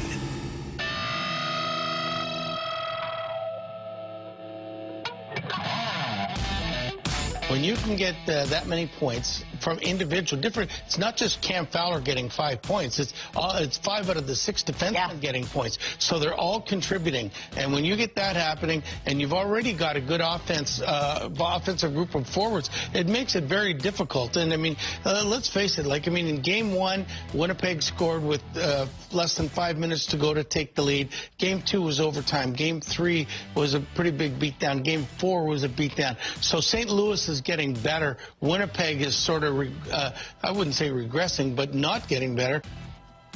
That was Bruce Boudreau, former NHL coach, talking about the Blues' offensive production. But that was one of the keys to the Blues winning Game 3 and Game 4. It's Fastlane on 101 ESPN 5:04. Your time check brought to you by Clarkson Jewelers, an officially licensed Rolex jeweler with Carey Davis and Jamie Rivers. I'm Anthony Stalter. We will get into some of the Scotty Heating Company mic drops that were left. We got one from Joe and one from Mark. But Jamie, I wanted to ask you, if you're Winnipeg, what's your biggest adjustment for Game 5 based on what you saw in St. Louis? Yeah, well, they got to get back to defending the front of the net. Like in Games 1 and 2 in the third period, the Blues couldn't get inside ice at all. Now, was that a Winnipeg thing or was that a St. Louis thing? I tend to think it's a little bit of both. Now, in Games 3 and 4, the Blues have been much hungrier and more physical, getting to the net front and causing a lot of chaos. Screens, tips, deflections, all of that stuff. And those pucks are finding the back of the net. So if I'm the Jets, I want to try and regain my inside position on the ice. Secondly, though, you may want to watch the defensemen. Because Games 1 and 2, I don't know if it was something the Jets were doing or if the Blues hadn't found their footing yet, but the defense weren't really involved in the attack. Felt like the Blues were defending more than anything else. And then it's almost like Monty said, hey, guys, we didn't get here by our defensemen playing super safe and everybody back. We got here because our defensemen were super hard to handle. Mm-hmm. And that's a fact. I mean, Broberg, Fowler, Parayko in particular, they were buzzing all over the place coming down the stretch. And that's what you need to go back to, and they did. And it caused big problems for Winnipeg. As far as their coverage is concerned, their neutral zone coverage and their coverage off the rush, and then the offensive zone coverage, when you add an extra piece to that equation, and a piece that can handle the puck and skate and keep it away from you, not just like, okay, here's the pass to the defenseman, he's going to do nothing with it type thing, then that's problematic. So I think the Jets have to readjust. I think they have to get back to focusing on playing a lot better defense. I didn't think that they did a great job defending, especially the rush, which is something that they should be defending. But the defenseman being involved for the Blues has changed the look of this series. And we'll see if Winnipeg can actually adjust and take it away, or if it's just something that we saw for that extended period of time. This is just going to be the advantage for the Blues. And how can you mitigate that as best as you can? Yeah. Let's hear from some of these mic drops via the Scotty Heating Company mic drop feature and the Dobbs Tire and Auto Center's 101 ESPN app. Let's hear from Joe. Connor Hollaback has read libraries on goaltending. I mean, sure, a lot of it was soccer. Majority of it definitely NBA goaltending. But that's not the point. The point is you put some respect on his name as he chokes his way through these playoffs. I mean, man, I don't think he's very good in the playoffs. I don't know what's going on. Let's go, Joe Blues. I don't know how you follow that one up. Well, let's see if Mark can. Clear camp up and running. Anthony, the Blues needed some lessons from your clear camp right before the Jets' goal. Let's get that clear camp up and running. I will say this in defense of the Blues. I talked to some of them about clearing the puck, and they did a much better job. There was a play right in front of the net. I can't remember what period it was. I think it was early. I think it was first period. that I was screaming to clear it, and they did. They listened. That's all it took. Yeah. Jamie, your thoughts on implementing the Clear Camp in the next Synergy Hockey Skills Camp? Well, after long consideration and going over things and listening to you and your passion and Carey's passion to join in some capacity. I don't know what he's doing, but he's our. Why you say you don't know what I'm doing? No, I said I don't know why you. He's our VP. He's our VP of operations. Yeah. But, anyways, it has special events. Nope, that's not what I said. Next year, it has wore me down a little bit, and there's no chance in hell. So, just put it out there. I thought we were getting closer, man. Yeah, no, you're really not. Probably getting further. Even though many people continue to come up to you in various ways. Yes. To say, hey, when's that clear? I got it. Like one guy came up to you in Chicago. He did. And said, this is my son. I want you to meet my own flesh and blood. Yeah. I want you to look him in the eyes and tell him when the Clear Camp is going to. He didn't say it quite like that. No. Is going to come about. Didn't say it like that. No. And you're not moved to include it in your synergyhockeyskills.com. Well, Anthony, so although it was great to hear that, okay, the rental of ice is somewhere between $300 to $400 an hour, depending on what rink you're renting. Okay. And then you have to have coaches that run said camp. So whatever you're paying them, there's insurance that you have to pay because heaven forbid anybody that's on your ice time itself gets hurt or injured. So your costs are, anywhere between $300 to $450 to $500 for an hour of ice. Yeah. The fact that you have one camper that would like to do the Clear Camp, I don't know if it's good business. Unless you charge them $600 for the hour, of Here's course. the thing. We're in the business of word of mouth, right? So we may have to take a loss on these first, these first couple of So how much seed money are you putting up front? Any good business knows. Hang on. We got the money. I have a great question for Carey. I have a great question for Carey. Carey, since you're going to be fronting the money for this, how much money are you fronting for this? Don't worry about it. This is are you trying to be a business partner? Because since we're talking finances, then if you want to know the finances of our business, then I'm assuming that you are intrigued in terms of being part of this business plan. You guys want the Clear Camp under the Synergy Hockey umbrella, right? Therefore, I need to know how much seed money you personally are putting in, so I know what my cost is. Then, Jamie, we'll talk offline. If you're serious about this venture, you and I can discuss numbers. Well, because if you're not, then don't waste our time. No, but if you're because you're willing to take a loss, then your money must mean very little to you. No. We're planting seeds, Jamie, for the future. That's different. Jamie, if you're charging for that. Like every good entrepreneur knows, sometimes you just have to take a risk in order to have a big payoff. And it doesn't sound like you're somebody that's willing to take said risk, which is a shame because I know you very well and you take many, many risks in your life. And it's just a shame that you're going to pass on such an incredible My risks venture. aren't financial, though. That's true. Very true. Well, actually, all roads lead to money. There you go. There you go. Don't worry, Carey. We'll get this thing off the ground. We don't need him. Guys, thank you. We'll come back to you. As soon as Carey puts all that money up. Carey doesn't need to. We have sponsors that are dying. Knocking down the doors. Dying to get in on this Clear Camp. All right. Yeah. Bradford knows several. Bradford, you put money on this? And Franklin County's really excited about it, guys. Let me tell you straight up. Done deal. All right.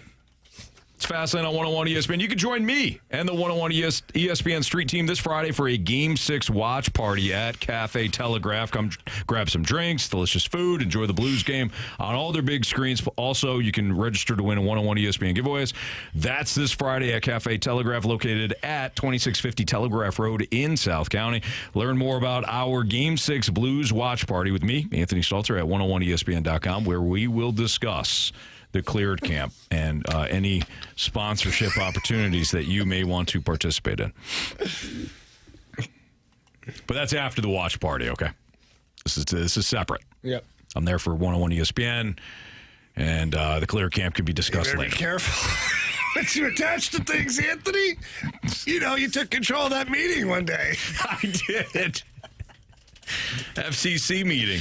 Yeah. With the Hubbard, the bigwigs. Oh, somebody grabbed control of the meeting. Okay, can somebody still see this? Apparently somebody grabbed control of the meeting. It was Anthony. What were you doing anyways? I don't know. I forget. NFL 4 Downs Draft Edition is next on 101 ESPN. Start your day with the morning after on 101 ESPN. Get in the know first on everything St. Louis sports with Tim McKernan, Doug Vaughn, and Martin Kilcoy. Listen to TMA weekday mornings from 7 to 11 a.m. on 101 ESPN. The morning after is presented by Brown and Crouppen Law Firm.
Jamie Rivers, Anthony Stalter. We got our guy Stewie on the line right now. And Stewie, I know recently you got somebody to purchase a home very quickly. You know what, Anthony? This was a great story. This couple was very frustrated. They kept looking around for houses. They dealt with another lender, a real estate agent, and every time they put in a contract, they didn't get their offer accepted. They came to us and said, what can we do? Well, I said, number one, get the bagel loan, no closing costs. If you don't have to pay closing costs, add that to your bid. You'll beat the other offers out. Number two, tell the sellers you can close them in 10 days. And that's what we did. They put an offer. They were number two on the offer list, not the highest offer, but they told the seller they can close in 10 days. That's quicker than most lenders can even get the loan approved. We were able to close in 10 days. They got the house of their dreams. I can talk from experience that Stewie knows exactly what he's doing. It was such an easy process, Anthony. It really was. Stewie was awesome, and he is a man of action, and that's why our listeners need to give him a call, because sometimes you need somebody who's going to put things in motion, guide you, and help you along the way, and that guy's Stewie. So give him a call on his personal cell phone number.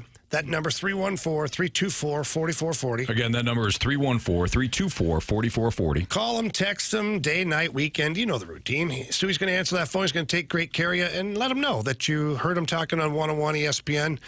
He loves to talk to all of our listeners. So absolutely. If you can't remember that number, Anthony, what can they do? You can always Google the bagel loan. Thanks, Stewie. Good night, guys. NMLS number 226715. Wipe your ass.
is The Fast Lane, driven by Scrap Mart Metals Recycling on 101 ESPN.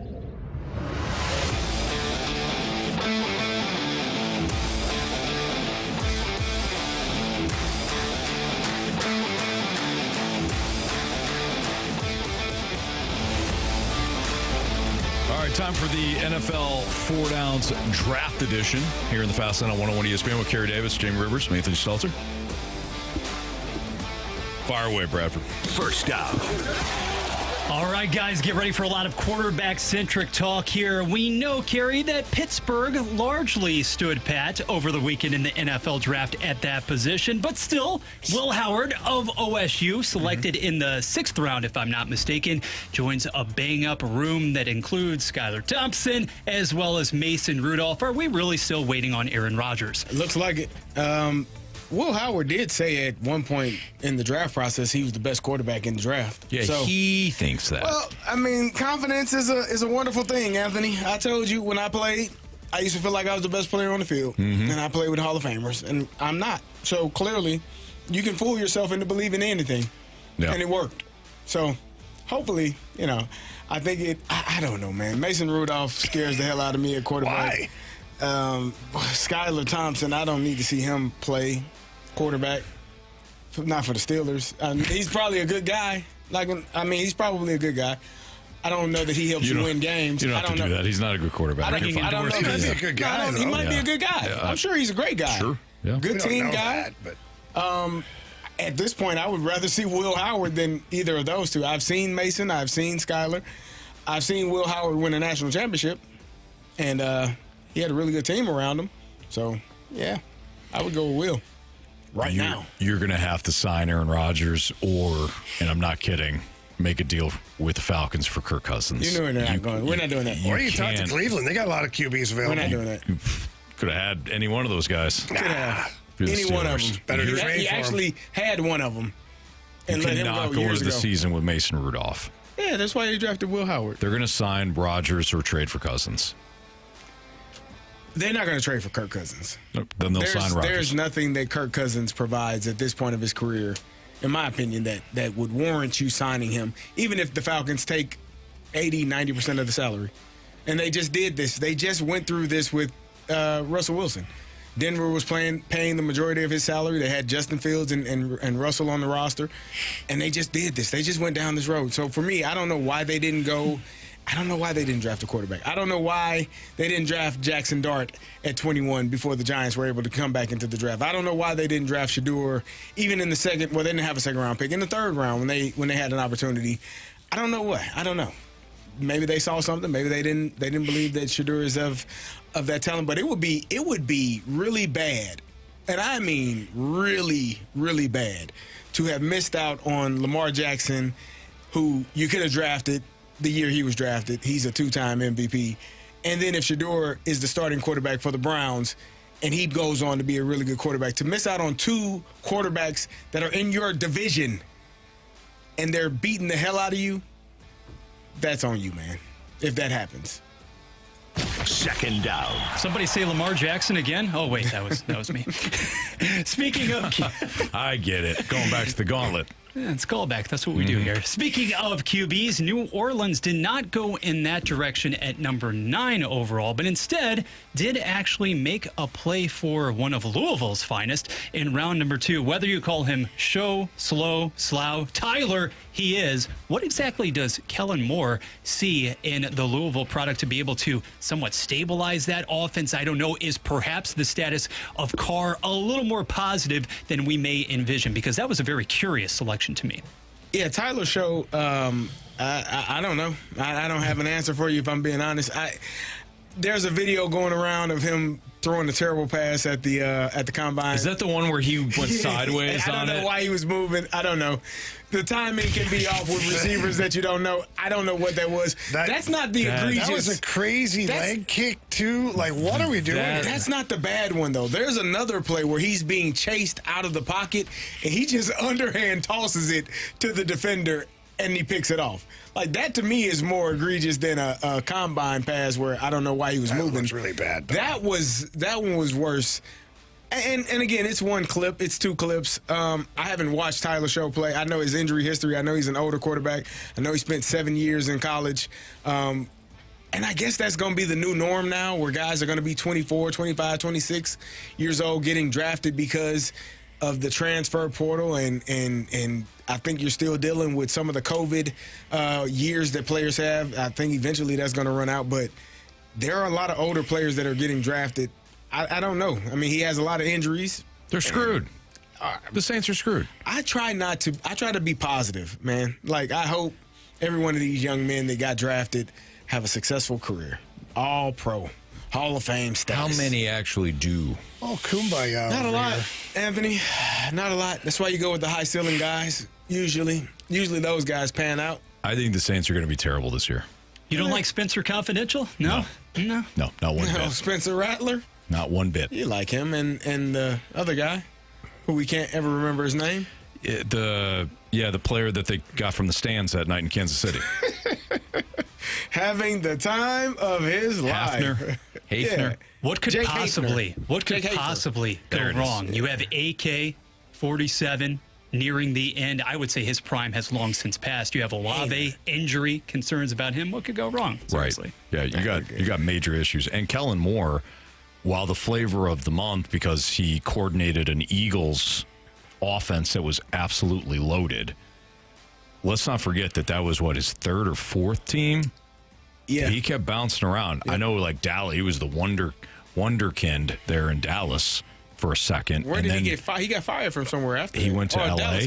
with the Chargers. Fired. Yeah, and then I think he was on old Gift Smith's staff. Good for him. And then I think he wound up in Philadelphia with Saquon Barkley, A.J. Brown, Jalen Hurts. Life's good. Life's pretty good. Devonta Smith. I think it's going to be a mess in New Orleans. Third down. One more quarterback question for you guys. Shedeur Sanders wasn't the only individual over the weekend to take one on the chin, so to speak. Quinn Ewers, instead, selected in the 7th round by the Dolphins as a result of leaving Texas, leaving the NCAA, may have left about twice as much potential money, potential earnings on the table. Do you envision him at any point in his career working himself into a position where he can play at the next level? I don't. I don't see that at all in Quinn Ewers. I think that's a prototypical really good college player, and that just maxes out in college, and that's it. I don't see a pro quarterback.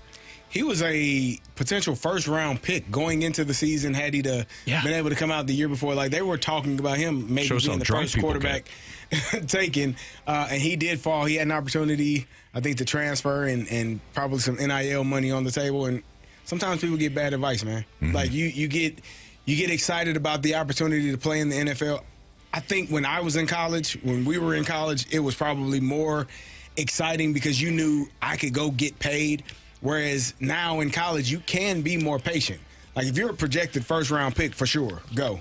But if you are a 7th-round undrafted guy and you have eligibility and someone's going to pay you, I don't know, $1.5 million, $800,000, whatever the number is, you might want to try to boost your draft stock and still be able to get paid and stay for another year. Yep.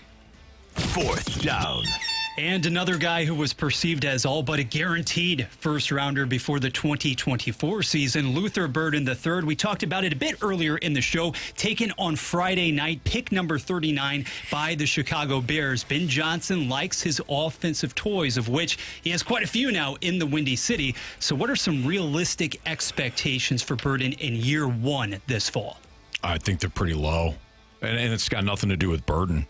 The Bears' offensive line is not good.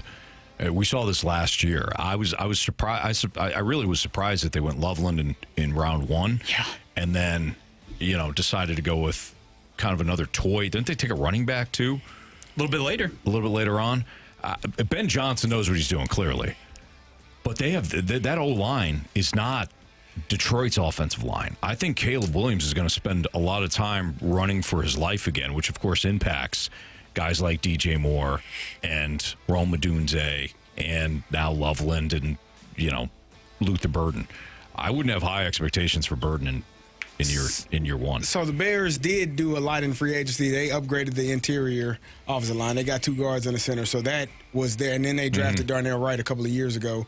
But they still have questions. I think they did. I think they got Joe Tooney from Kansas City. Like, they did a good job of trying to fix a problem up the middle. And then you go and draft Loveland from Michigan, who I was surprised that they got him instead of Warren. Right. I thought Warren was the better tight end, but Loveland was the only receiver that Michigan had. It was like it's like Michigan didn't even know you could throw the ball forward. Like, they thought you just had to run the ball all year last That's what they were told. It must have been. But when they did decide to try that forward pass thing, Loveland was the one that they threw it to. Kyle Monungai, a guy from Rutgers, a guy that can ball. He can fly. He can ball. Like, I watched him play us. When I say us, Illinois, I watched him play against Illinois. He's tough, good center of gravity, low center of gravity, tough physical runner, runs the ball really hard, didn't turn the ball, did not fumble the ball. I don't think he had any fumbles at all, if I'm remembering correctly. Like, he's a good running back. I was surprised that the Bears went Luther Burden there because, as you said, they just drafted Rome Odunze last year. They got DJ Moore in the trade when they traded all those picks, and so they picked up Zacchaeus from Washington. Yeah, I'm intrigued by how, but I did like what Ben Johnson said. He said guys got to earn it. They got to earn the right to get the ball, and it depends on what they're doing when they're not getting the ball and being able to, And who's to say that Luther doesn't outplay Rome Odunze? He's only been there 1 year.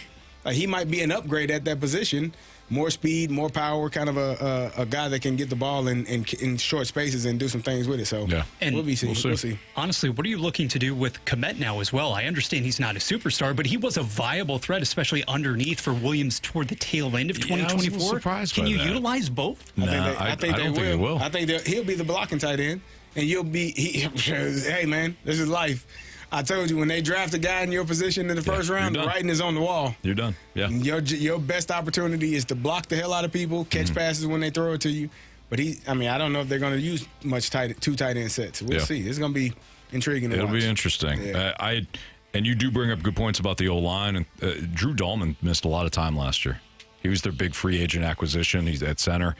And I remember you and I talking a lot about, because I kept saying this guy Kirk Cousins is effing terrible, and you kept breaking down the film about some of the O-line struggles that Atlanta had, and the one guy you kept circling was the center.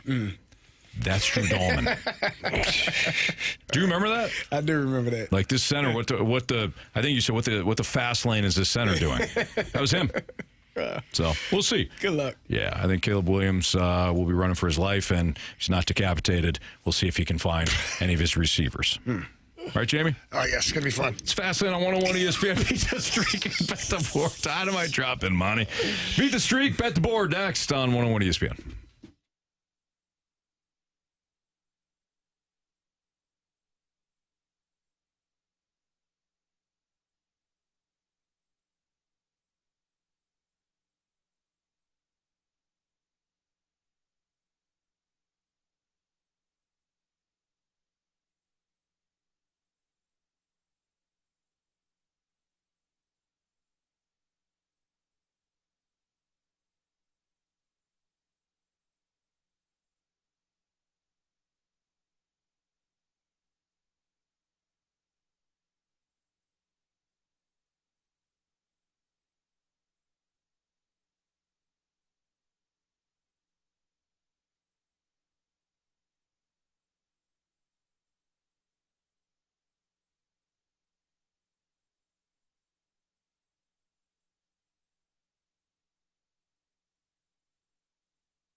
If you ever notice that when you head out to certain dealerships that they don't have the vehicles that you were looking for just online, same dealership online, but when you head out there, they don't have your vehicle. Not at Auto Centers Nissan Herculaneum. When they've got 800 new and used vehicles online, they'll have those same vehicles right there for you on their lot in Herculaneum, just minutes from South County. You're not talking about any scavenger hunt that's needed when you're finding your next new car, truck, van, SUV. Forget about overpaying. The vehicles at Auto Centers Nissan, they're priced to move. Plus, on new Nissans, you get a complimentary lifetime warranty and a 30-day return promise. So we're talking about serious peace of mind that you won't find anywhere else. And if your credit has seen better days, no problem. The credit experts at Auto Centers Nissan Herculaneum can help any credit situation. Check out the reviews online. Check out all the vehicles that they have at AutoCentersNissan.com. But when you head out there, know that you're going to find the right vehicle and price for you at Auto Centers Nissan. Bigger inventory, bigger saving. Big inventory, bigger savings, zero nonsense.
Insightful insight, expert expertise, all on the 101 ESPN app, in your App Store or Google Play. 101 ESPN Sports Center.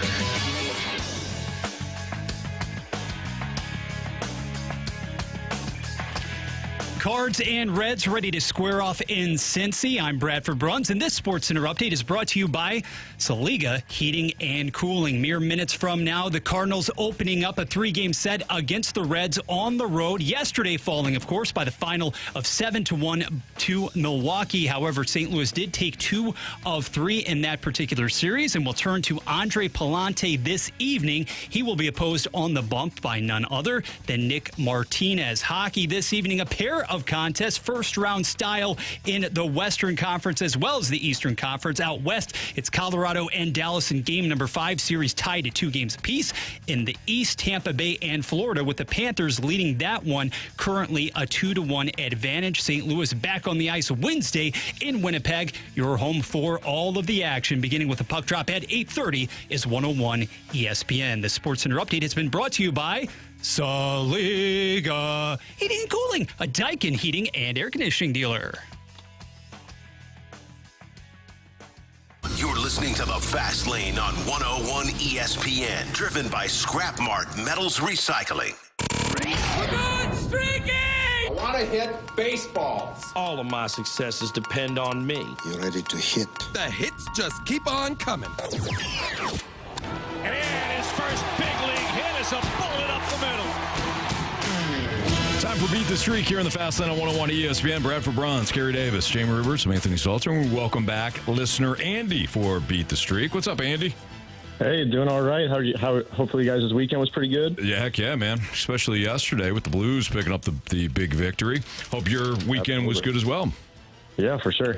All right, Andy. So you have a streak of 1 now. Same with Jamie and I. But Andrew Marsh has built his streak up to 7. Ooh. 7's the number. CD, you have 4. So the order will go Marsh, Carey, listener Andy, Jamie, and then me. So Marsh sent in his pick already. It's Pages. He wants Pedro Pages. Yeah, that's interesting. I'll go with Donnie. I went with him for the home run. Do the same. All right. Andy? I'm going to go Wilson Contreras. Okay. Jamie? I'm going to go Nolan Arenado. All right. And I'm going to go with... Let's do Newt Bar. Look at us. Huh? Cards fans. Hey, they took 2 of 3 over the weekend. You know? They're back. Some say they're back. They're on the road. I told you, they're not back here. We've been through this. I know. I'm saying they're back as a title contender. Friday. Oh. A National League Central, because that's the only thing that matters, title contender. Okay. You see, you win the division, and you get a ticket to the dance. Do you win the World Series if you win the division? Now, you may show up to the dance, and you may fall right on your face and get stomped on. But you still get that ticket if you win the NL Central. Okay. Anyways, so Marsh has Pedro Pages. Carey took Donovan. Andy took Wilson Contreras. Jamie took Nolan Arenado. And I took Lars Taylor, Tetsuya Newbar. Andy, good luck to you, man. Hopefully we'll talk to you again tomorrow. Awesome. You guys take care. You too. Thank you. From Beat the Streak to Bet the Board.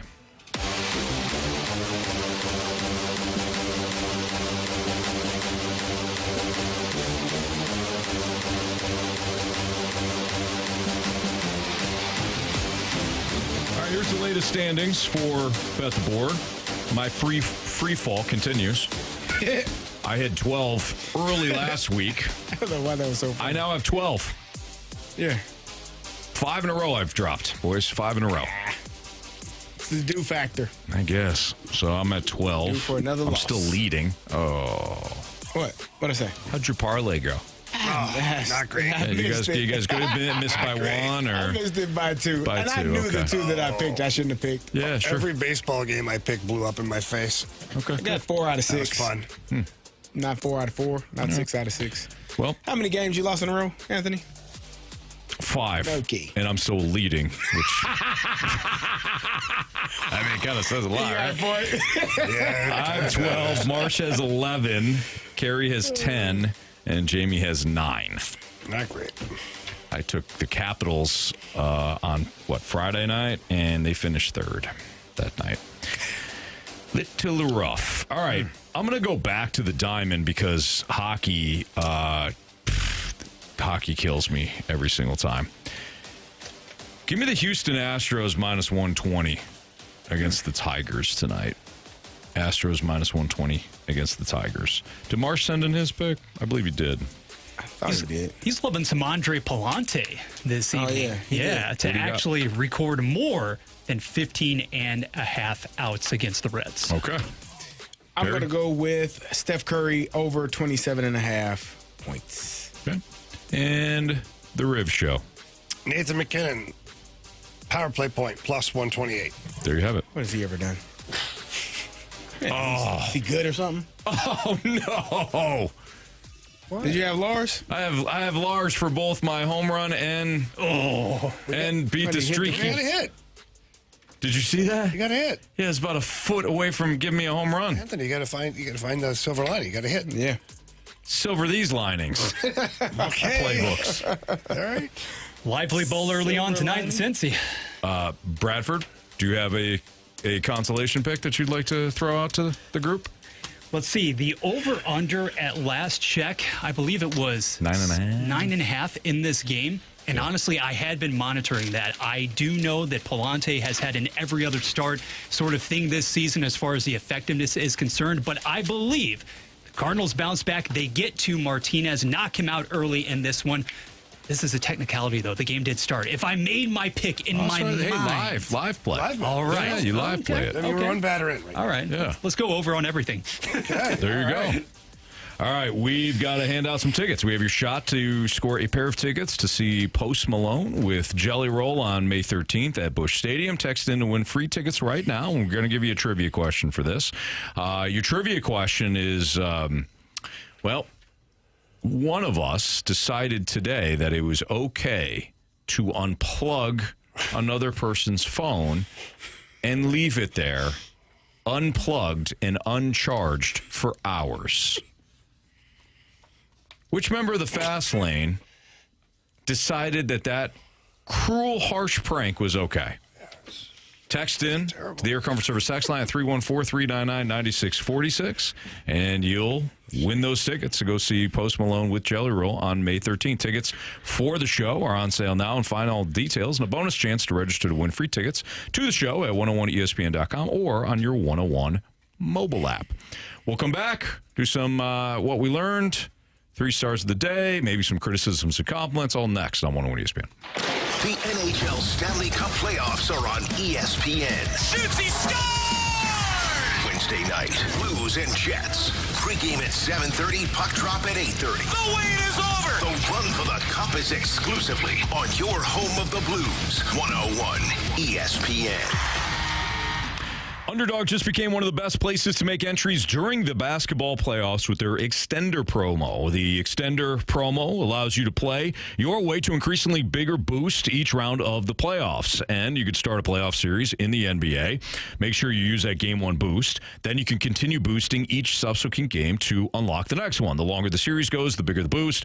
And, of course, the bigger the payouts. And when it comes to Underdog Fantasy, I love it. I love that you can play Underdog in various forms. I love that you can use the NBA one night and combine the NBA and the NHL and maybe, I don't know, UFL the next night.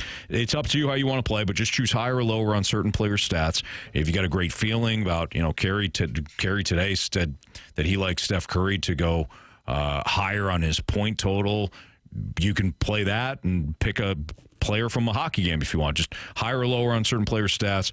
Play for as little as $1. Win up to 1,000 times your money, all courtesy of Underdog. Download the Underdog app. Sign up with my promo code Anthony to unlock a special offer of up to $1,000 in bonus cash when you make your first deposit. Again, that promo code is Anthony at Underdog Fantasy. Must be 18 plus, 19 plus in Alabama and Nebraska and present in the state where Underdog Fantasy operates. Terms apply. See assets.underdogfantasy.com/web/extend.html for details. Concerned with your play, call 1-800-GAMBLER or visit www.ncpgambling.org.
yourself in. You're in the fast lane, driven by Scrap Mart Metals Recycling on 101 ESPN.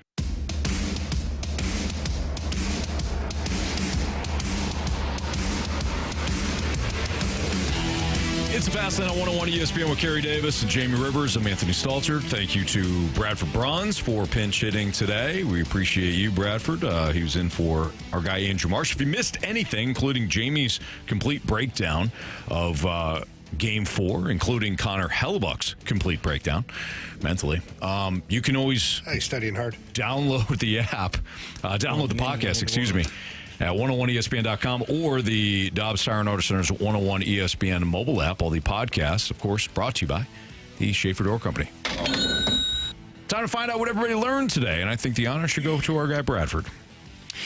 Well, I discovered, Stalt, that your entrepreneurial spirit lives on. It's stronger than ever. Clear at camp, what have you, doesn't really matter because you have that sort of mentality. You have that fighting spirit. You just have the know-how and the ways to make it happen. Tell him.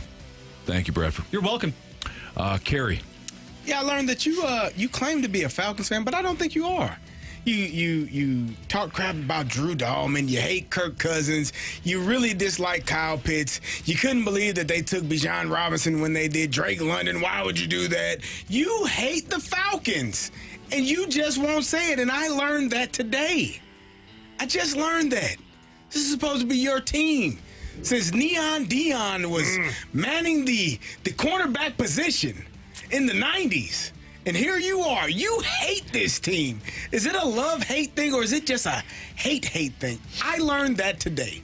Anthony Stalter hates the Atlanta Falcons. You heard it here first. If I may, let's see. 1, 2, 3, 4, 5, 6, 7. 7 straight losing seasons. Make anybody a little crazy. Worst Super Bowl loss in the history of Super Bowls. That time? Biggest Super Bowl collapse in Super Bowl history. That's a shame. They are a walking meme. They overpay. The GM overpays for every single draft pick. I forgot James Pierce. You hated that pick. Same organization that decided to pass on Lamar Jackson, but was willing to give up the farm for Deshaun Watson. Everybody forgets that. Cleveland, thankfully, saved Atlanta from that fiasco. Let's see, Jamie, am I missing anything? Did I mention the 7 straight losing seasons at a playoff Super Bowl I mentioned? Yeah. Pissed off one of the only true ambassadors in Matt Ryan by going after the aforementioned Deshaun Watson. No, I don't hate this team. I want them to be better, Carey. Okay. Just checking. Did I mention that the son of the defensive coordinator who shouldn't have been hired was prank calling draft picks over the weekend? Yeah, what Puka Nakua's brother did. Just saying. I would rather have that.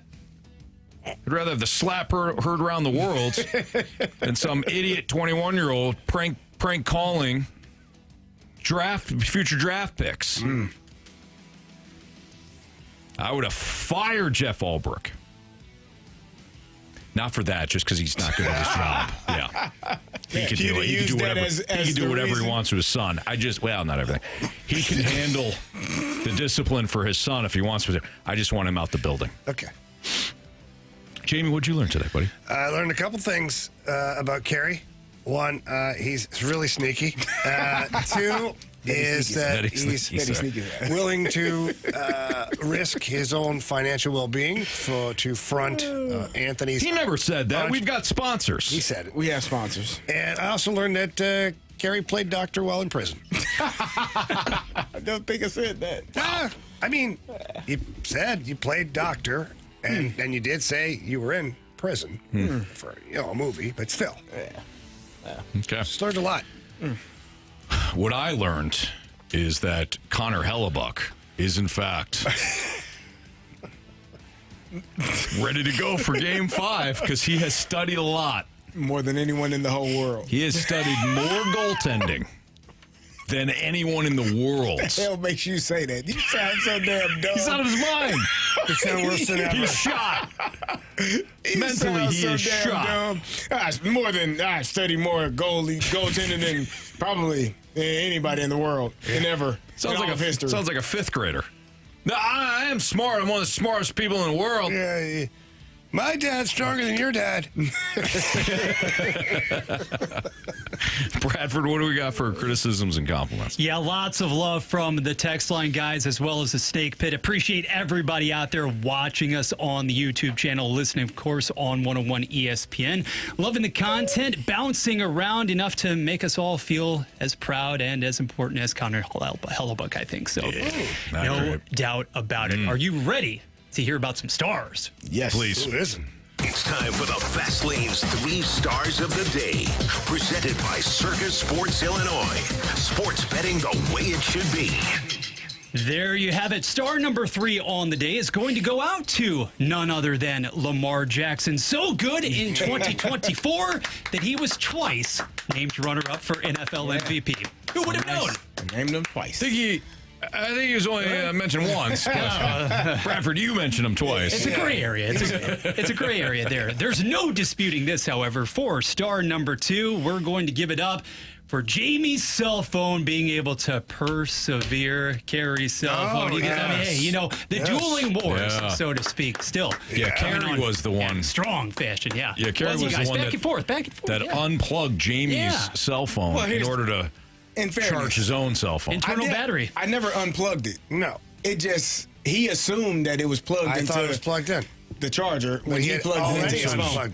Yeah, it was unplugged. But you unplugged it initially. This morning. I mean, not this morning. When we walked in at 2 o'clock. I didn't really charged my phone with my charger. Took his out of the block. He just plugged it into his phone and for 2 hours thought it was charging. I kept plugging it back in. And never noticed, by the way, that it was not charging. I'm still confused. Either way, Carey got me. Got to watch him. In any event, our number 1 star for today on this Monday, it is a runaway. He may not be the most important man, interesting man in the universe, but in his own world, I think he fits the bill. Connor Hellebuck, thank you very much. Connor. We'll see you Wednesday. We want Connor. Yeah, good stuff. Come on back, Connor. That'll do it for us. We got an instant replay coming up from 6 to 7. Don't forget, we'll have your Blues and the Jets in a couple of days. We have a little bit of a layoff before Game 5 between the two teams. Pre-game at 7:30, puck drop at 8:30. That will be in Winnipeg. What do you think it is now, 20, 25 degrees? I don't know, Anthony. I don't want to think about it. You leave tomorrow? Is it the only bad thing about the Blues winning? Is it you have to go back to Winnipeg? No, it's great that they won. Rather go back to Winnipeg, kick their ass there, and come back and end it here. That'd be nice. Well said. Yeah. Well said. Mm-hmm. Let's do it. Should we leave tomorrow? And then not go back for Game 7. Good call. Yeah, let's avoid that. Yeah. We don't need to do that. So that'll do it for us. For Jamie Rivers, for Carey Davis. Again, Bradford, thank you, sir, for filling in for Andrew Marsh. And for Andrew Marsh, I'm Anthony Stalter. We will see you.